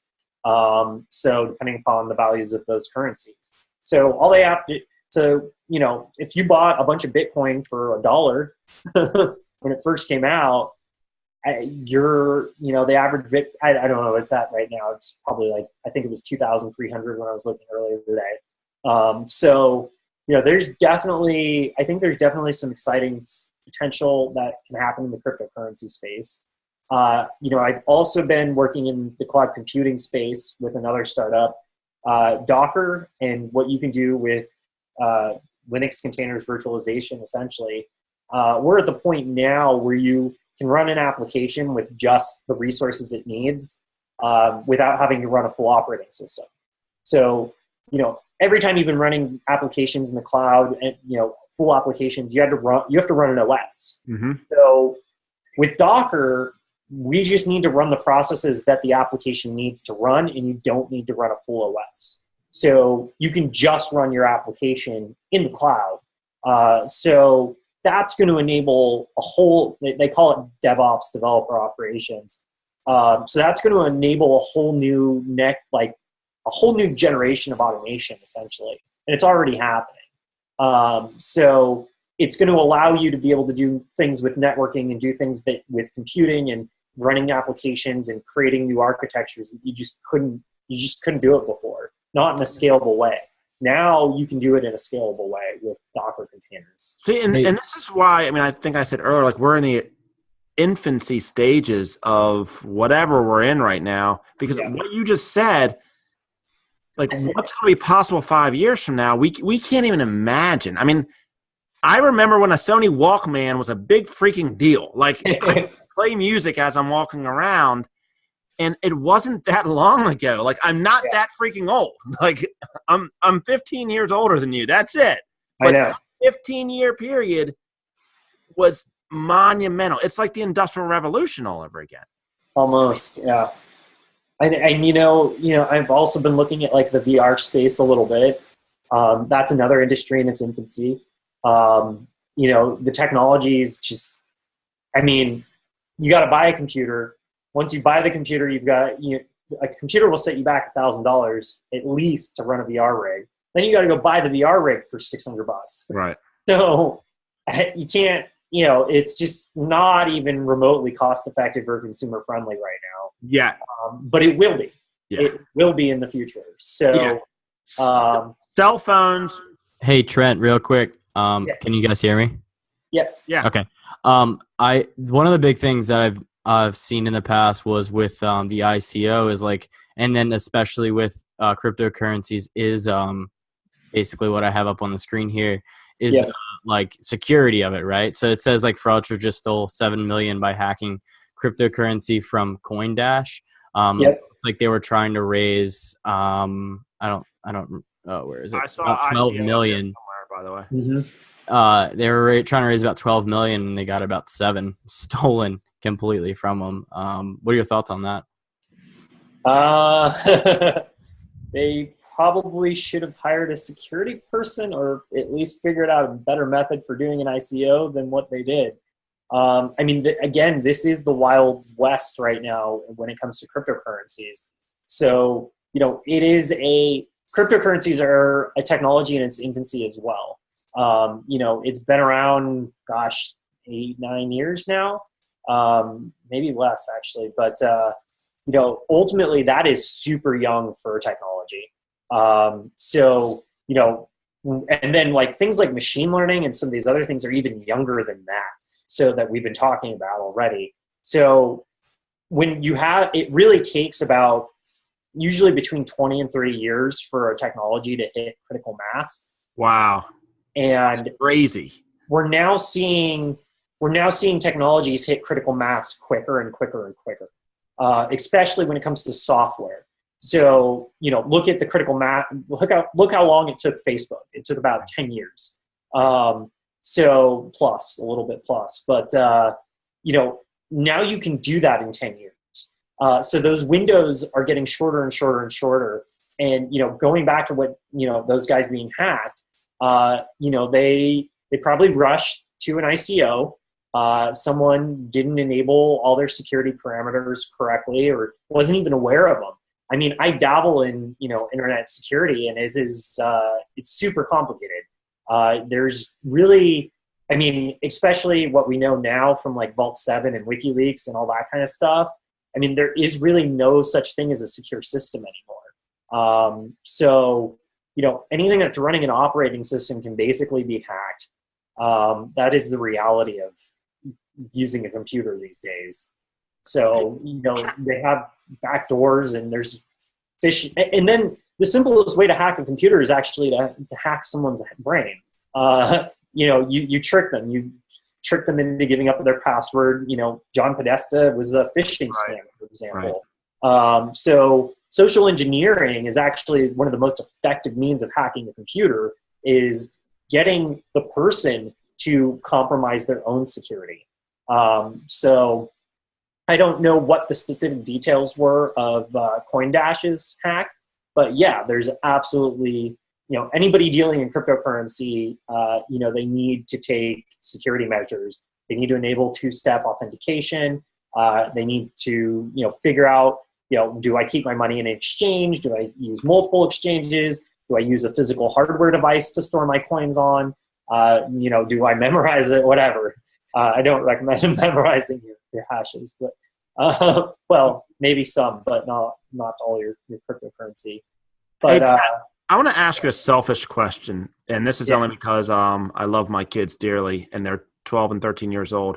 What advice, knowing what you know now, do you give to 12 and 13-year-old kids about what they should be getting involved in? And I'm not saying from like I'm talking more from like an economic standpoint. Like if you really want to understand how to do this right now, because that's going to be where the jobs are 10 years from now. Like you don't want to be a web designer because that can all be automated. Where do you see the future 10 years from now? I mean, like I said, machine learning is going to change the spectrum, because we're going to be dealing with computers that are either, they may even pass the Turing test by then, and once that happens, it's game over for humanity on some level.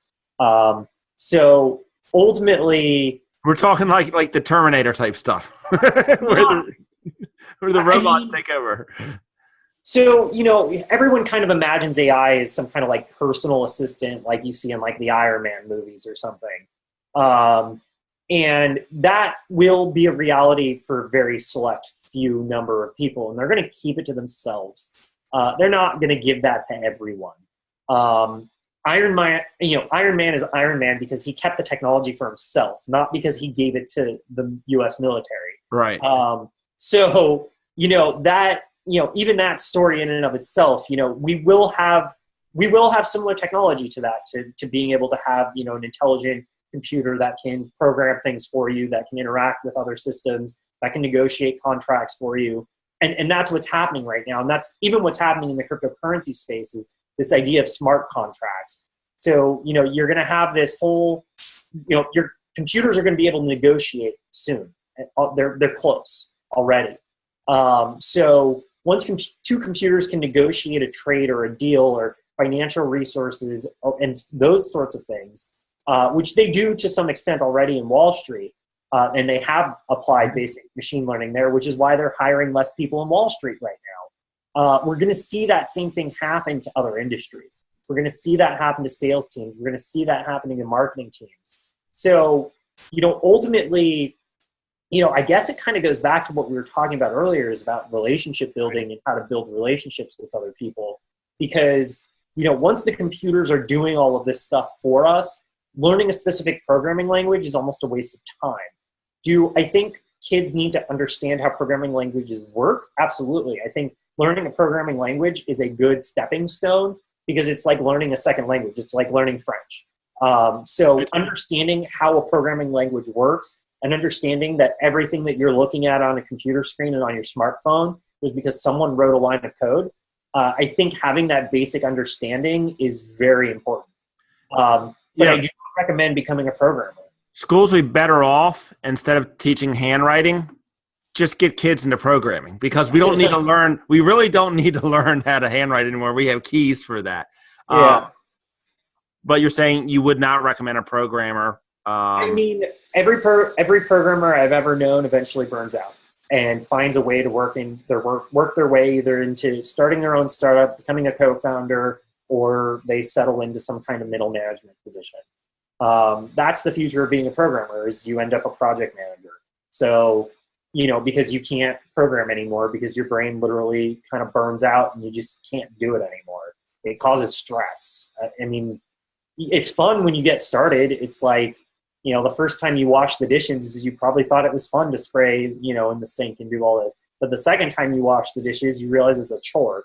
So eventually programming kind of becomes a chore if you're doing it, especially if you're doing it for someone else for a job. It loses all spirituality.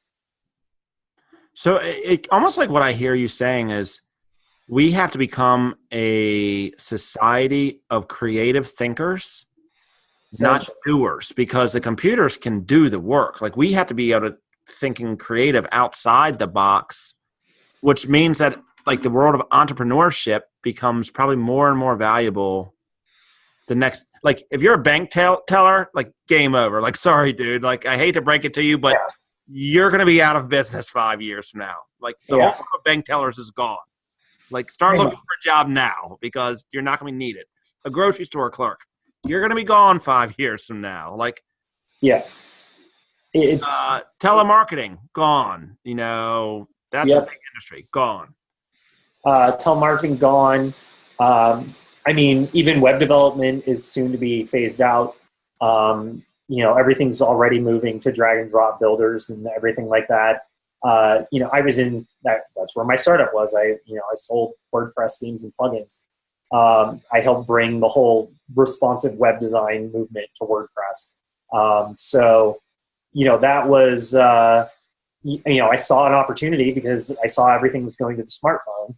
So of course it made sense to make a website that works on any device.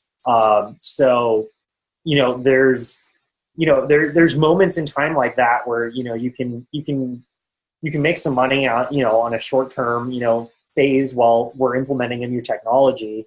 But long term, I had to sell my company. I'm doing other things now. So, and the stuff that I'm doing now, especially, working with other startups, trying to help them raise money, looking at cryptocurrencies, the ICO space, or even just traditional M&A. Merger and acquisitions, you are talking to other people, you are selling something. Sales, being able to sell people, being able to persuade people, being able to understand, how media manipulates us, what those triggers are, authority, social proof, that kind of thing. Understanding how the world really works. And having a well-rounded kind of perspective of the world. Like I said, I can't encourage anyone to spend their entire life doing one thing. It's just crazy to me. Ultimately try to get your kids involved in everything that you can get them involved in. As many experiences as possible. That's how you build confidence. That's how you learn. For example, I've got a dog. Most people cuddle their dogs now like kids. I take my dog to the dog park and he has to work his own stuff out. If the other dog's picking on him, he's got to tell the other dog no. It's simple stuff like that. But, how many times I see other owners picking their dogs up? Oh, your dog, was a dog at my dog. They're doing dog things. Yeah, I know. We brought them to a dog park. I've seen that. It's like one dog's humping another dog, and everybody's having a fit. They're animals. That they were actually designed to do that. Yeah, that's what they do. Yeah. So my dog, he's only 15 pounds. He needs to know how to tell a 90-pound dog no, because I'm not always going to be there with him. So the same thing applies to your kid. Your kid needs to know, hey, I'm not doing that. I don't care if you're an authority. If I do what you're telling me to do, that's going to harm me, or, that's going to do something that I don't agree with, or that's against my values. That you have to have values, and you have to experience the world, and you have to have these kinds of experiences first to be able to have those things. And if all your experiences are through the phone and just watching other people having experiences, then you haven't really experienced anything. Yeah. I think that was brilliant because every experience in my life, both positive and negative, has helped shape me to become the person I am today. If it wasn't for those experiences, then I think I would be – it's almost like the more experiences I have, the closer I'm getting to who I can truly become. But if I don't have those experiences, then I set myself back. You get stuck. Like I said, that is the number one thing that I see with people, and it breaks my heart, is they're stuck. They reach a certain point in life and they just stop learning, and they just get stuck. And part of it is because we've allowed tech to do that to us. Part of it is, I don't know, we've separated ourselves. I live in a city. I don't know most of my neighbors. I know a couple, but if there's an earthquake, which could happen, I live in a place where earthquakes happen. Right. I don't have an immediate support network around me. Right. I've lived here my whole life, so I can at least get around without a GPS. But most of the people in the Bay Area and San Francisco, especially in San Francisco, they've all moved here within the last 5 to 6 years. They don't know where anything is without a smartphone. They've never experienced this city without a smartphone. Right. They don't know how the streets work. They wouldn't know how to get around. They don't know where the reservoir is and know where to go get some water. They just assume that they're always going to be taken care of and their basic needs are going to be met. But things can happen. Yeah, a cell tower goes down. You're not texting anybody, guys. Like Exactly. you're not going to text Trent and say, "Hey, what do I do?" We had a power outage in San Francisco a few months ago. The whole downtown of San Francisco was out.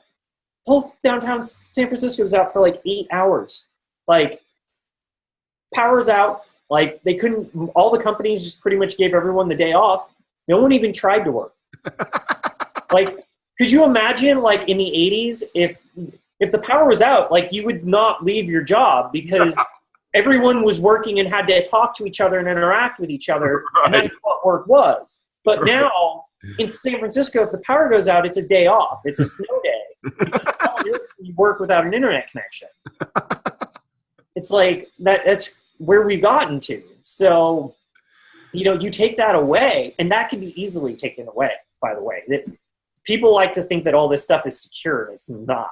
Like, when I hear, when people are like, oh, I can't wait till we have self-driving cars, I'm like, no, that sounds like a bad idea. You're putting a computer in a car that is in control of driving the car. Anybody can figure out how to hack that. Whether it's a physical hack, whether you're slapping another device on the car, or you're doing it over the internet wirelessly, like, that is hackable. Someone's going to figure it out eventually, and be able to take control of moving cars. That's scary. That is a real possibility in the future. With self-driving cars, that is a real possibility today. Like I said, Vault 7 from WikiLeaks about the CIA. They know how to remote control planes. They know how to remote control cars. They've had the technical capabilities for doing this for years now. So, which puts all kinds of things into perspective, like 9/11, for example. Like, you're telling me the CIA could have been remote controlling those planes? They had the technology to do that? I'm not saying that's what happened, but technology's there. The technology was there to do that at that time. So, we didn't know that at the time. We now know that in retrospect, in 2017, looking back, going, oh shit, they had the technology to do that back then. But that's how it works. Like we were discussing, like, when technological advancements happen, they get used by the people who create them to create wealth for themselves. They don't get handed down as a gift to society. They stay at the top, and they get Donald Trump into the White House. And then 5 years later, we find out about it. Exactly. Common people. It's always in retrospect, which goes back to, like, meditation, when we were talking about with health earlier. Meditation gives you that 20 minutes to have that moment of, oh, that just happened in the past. I need to learn from it. Mm-hmm. If you're constantly just going from the moment you wake up to the moment you fall asleep at night, and then you do it again the next day and the next day and the next day, you're never giving yourself that opportunity to just stop, pause, and, like, think and analyze. If I had been taught how to meditate when I was 12 years old, like, that would have been really impactful. Because it would have given me the building block I would have needed to be able to separate from all this technology and see what was really happening. That's fascinating. And we're going on 2 hours, and I apologize because no worries. But sometimes I go down these rabbit holes, and it's just like I don't even realize that time's going by. So first of all, I apologize to you for going so long. No worries. I'm good. But I kind of want to wrap up. And what you just led me to, like, I usually ask this question at the very end, but you just led into it, so I'm going to go now. This podcast starts, it's like we're all on this journey towards finding fulfillment in life. Yeah. And when you just talked about the meditation, it made me want to bring that up right now but first, like, what does that mean to you? What does fulfillment mean to you? What is your definition? Because we all have our own different definition, but yeah. What does that mean to you? I mean, fulfillment for me, the two things I'm working towards right now are health and, better relationships and abundance. Those are the three things. And it's not just for me. I'm working on these things for other people as well. And that's kind of the thing that I've realized. It is really my core intention. Fulfillment for me is helping other people. That's when I can go to bed at night and know I did the right thing. So regardless of all this other nonsense, if I know that I just helped someone with something, and, and I'm working on projects that I know can actually help entrepreneurs, that can help create new economies, that can help incentivize people to, trade their trash for energy and create green energy. If I can, work that into the businesses that I'm working on, I can do good by, creating these opportunities and creating these businesses and creating opportunities for other people. And then in my personal life, being able to take my knowledge, share my experiences, and then relate that to others, and, helping them, realize their own, figure out their own fulfillment and figure out how they can help others. Yeah. So, for me, that's kind of what it is. And that's beautiful. And what I heard that come back to is it comes back to relationships. It's like, which is so weird that it comes back to the simplest things in life, like community, relationships, being healthy.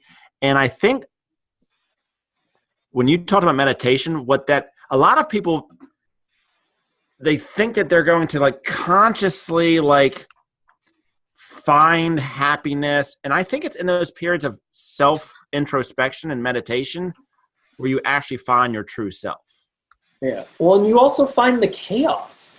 I mean, when I first started meditating, like I thought it was a way to turn the brain off.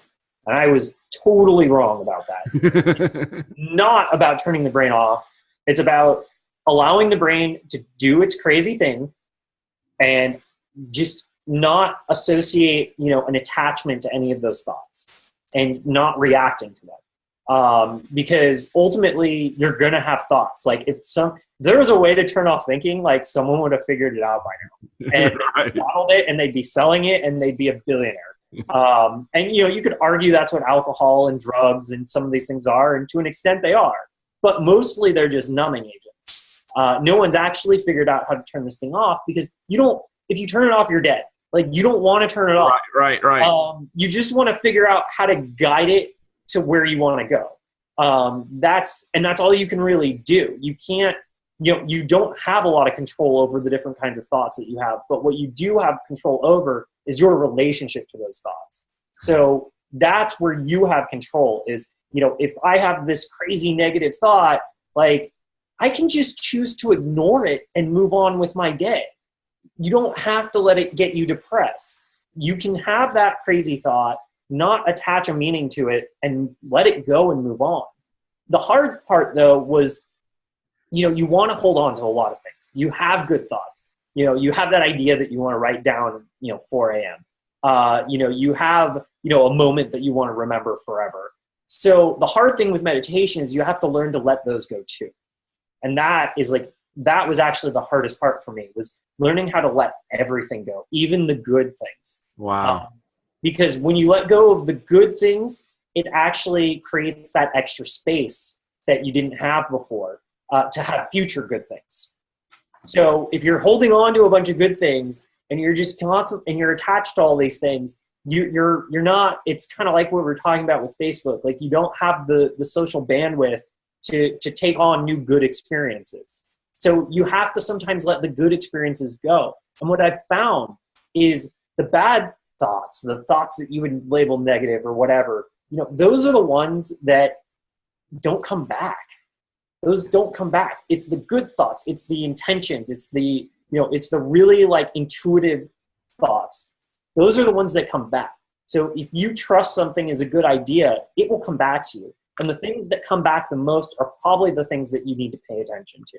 Wow. That's what meditation has taught me. That was like, Jeff, make sure we put that out there, because that last line was just brilliant.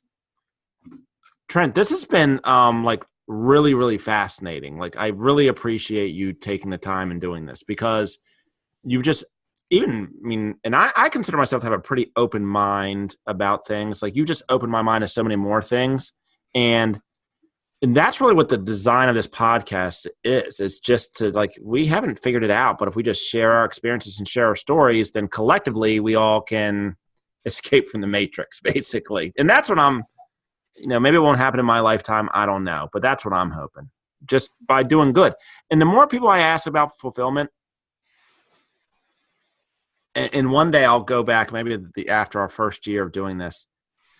There's a lot of people that have said something about it's about helping another person. It's about impacting another person. It's about this. It's like maybe there's actually like some not science behind this, but that everyone wants to know what the secret sauce is. Maybe it's very, very simple things like just help another person out. Like, so how do people reach you? How do they stay in touch with you? How if you want, maybe you don't want some people reaching you. No, I don't mind. At Trent Lapinski on Twitter. You can follow me there. You can follow me at Trent Lapinski on Medium. I've got a website, trentlapinski.com. If you want to shoot me an email, but I believe there's a contact form there. Okay. So I'm totally available. I'm not one of those people that like hides on the internet. If you want to talk to me, you can talk to me. Imagine that, guys. You can actually talk to them. Don't be afraid. I'm just a human being. Like, There's I love a good conversation. Awesome. And the other thing that's interesting, Trent, and it goes back to part of our conversation. You know how many times that people have said that, but how few people actually reach out to one of our guests to actually help them. It's amazing. It's like, okay, you are a wealth of information. Like I know that there are people that are watching this that have startup ideas. Oh, well, maybe here's somebody that actually knows what they're doing in that arena. And you offered yourself available, but so few people will actually take the time to say, hey, Trent, tell me a little bit about yourself. Let's have a conversation. Another secret, like just talk to people. Yeah. So, I appreciate this, and I'd love to have you back just because I think all of our guests, I want to have them back in a couple of months to see what they're up to next. Like, because you're on like a journey. Like, I don't know what the journey is going to be, but we're all on a journey, and it'll be cool to watch how the journey unfolds. Okay. Sounds good. All right. I love it. Thank you again, bud. Thank you so much. And I'll be out in California next February, and I'd love to take you to lunch or something like that. Sounds good. Cool. Awesome. Thank you so much, Trent. Have a great evening. You too. All right, bud. Bye now. Bye. All right. We're offline. Great job, guys. Cool. Trent, you're fascinating. You're like really a fascinating, really, like seriously, like it's like, I feel like I'm talking to like a young Steve Jobs. It's kind of wild. You just had been involved in so many different things. I got involved early. Like, I was able to jump in with the internet. Nobody knew my age. That's the other thing. I was able to ask questions and get answers without anyone knowing my age. That's so wild. It's not like that now. All self-taught. That's a bizarre part.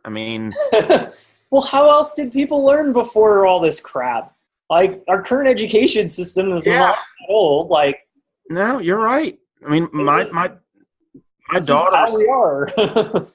My daughter is using Udemy or Udemy, however it's pronounced, to basically help her with school. Like, that's what she's doing. She's it's almost like her class is now a support mechanism for Udemy. Yeah. Versus the other way around. Yeah. And she's excelling. Like, because she can move at her own pace. Exactly. She's not being held back by. That's how learning works. You have to learn at your own pace. If it's not at your own pace and you're forcing yourself at someone else's pace, you're not learning. Yeah. Wow. That's good. So that's why we could have got into it, but like the education system in the United States was based off of the Catholic model of, the routine. There's a reason why schools start early in the morning. There's a reason why you sit at your desk. There's a reason why they shuffle you between classes every hour. Like, they create that pattern, those routines to get you into that, work mentality. They're training you to be a worker. A worker. Yeah. I was actually talking to my coach. I forget, he gave me the name of a book, but it talked about the education system and how Carnegie, through the Industrial Revolution, they wanted to basically create factory workers and teach them how to become little good boys and girls. And we still use that model today. And that's sad. We have no factories. Yeah, that's sad. And that's why places like China are just blowing us by, because they're not using that model. Nope. Some of their models aren't better. Yeah, I agree with you there. But yeah, they're definitely using different models. That's for sure. Innovation. Jeff, your thing about the relationships just really blows my mind. Like, blows my mind. Because I literally thought that I was the only person that, like, oh, here's old John. You know, he thinks that this young millennials don't know how to form relationships. It's fascinating to hear you say that. And even to say that your colleagues feel the same way. Like, it's just kind of like different.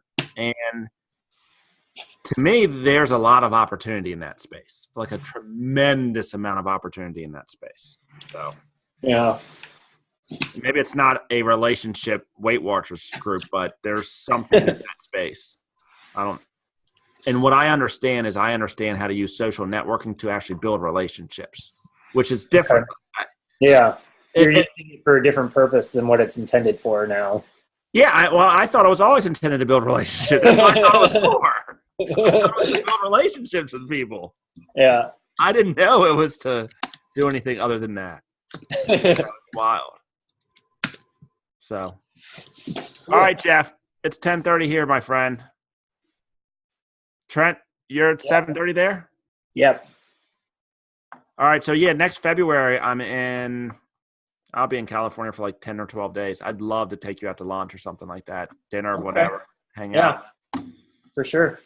We'll make a video. Oh yeah, I'd love to do a video. Thanks again, man. Really appreciate it. Thanks, Trent. We'll have you back soon, bud. Cool. All right, let's stay in touch. Yeah, for sure. Hey,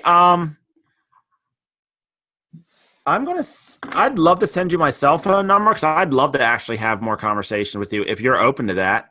Yeah. All right. I'm gonna text it to you. Like, I love having cool conversations. Yeah, no, this was fun.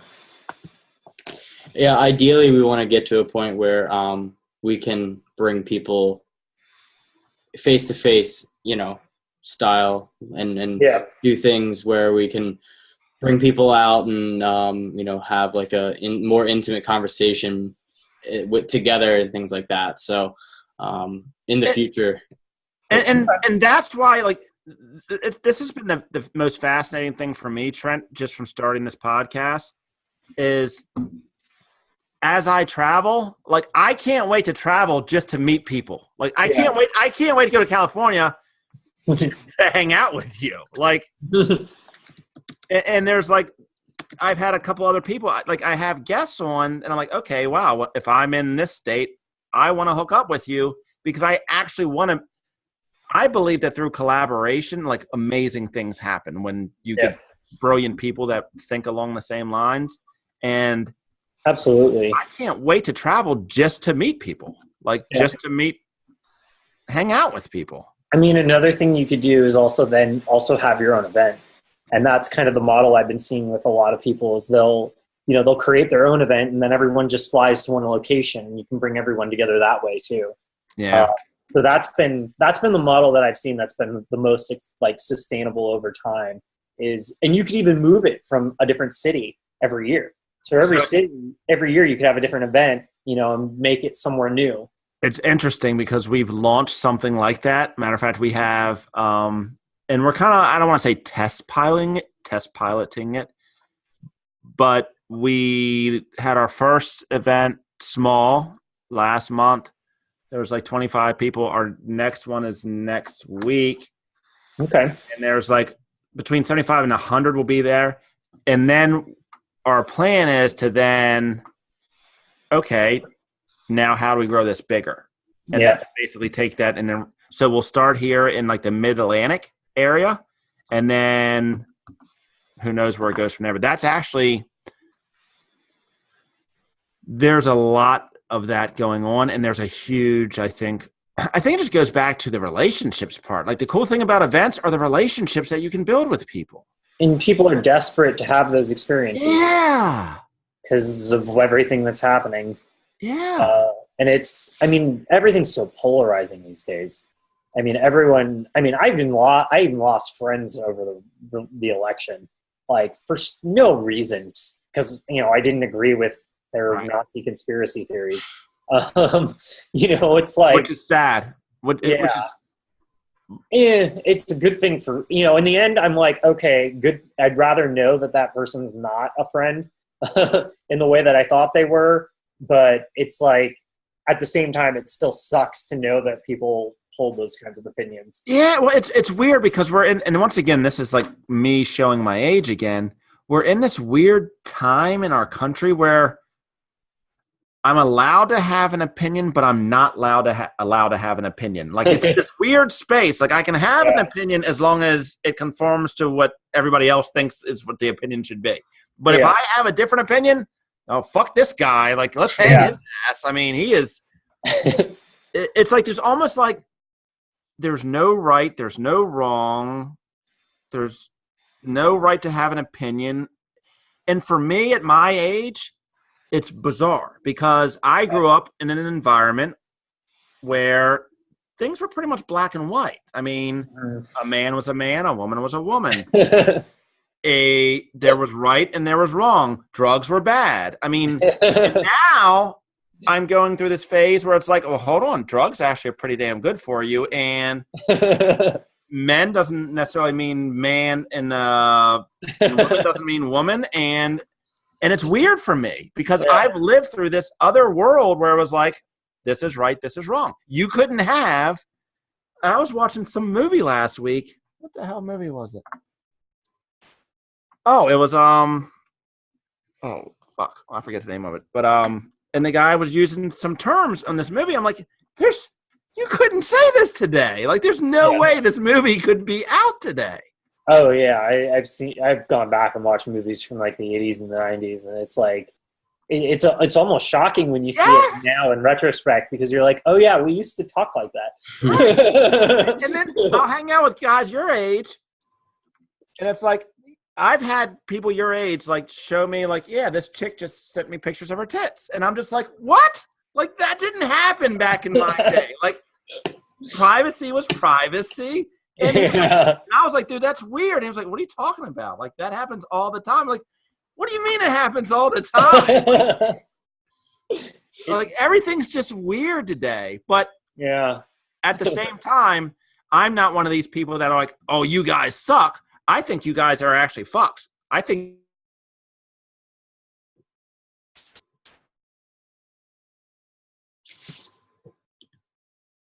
you ought to fail.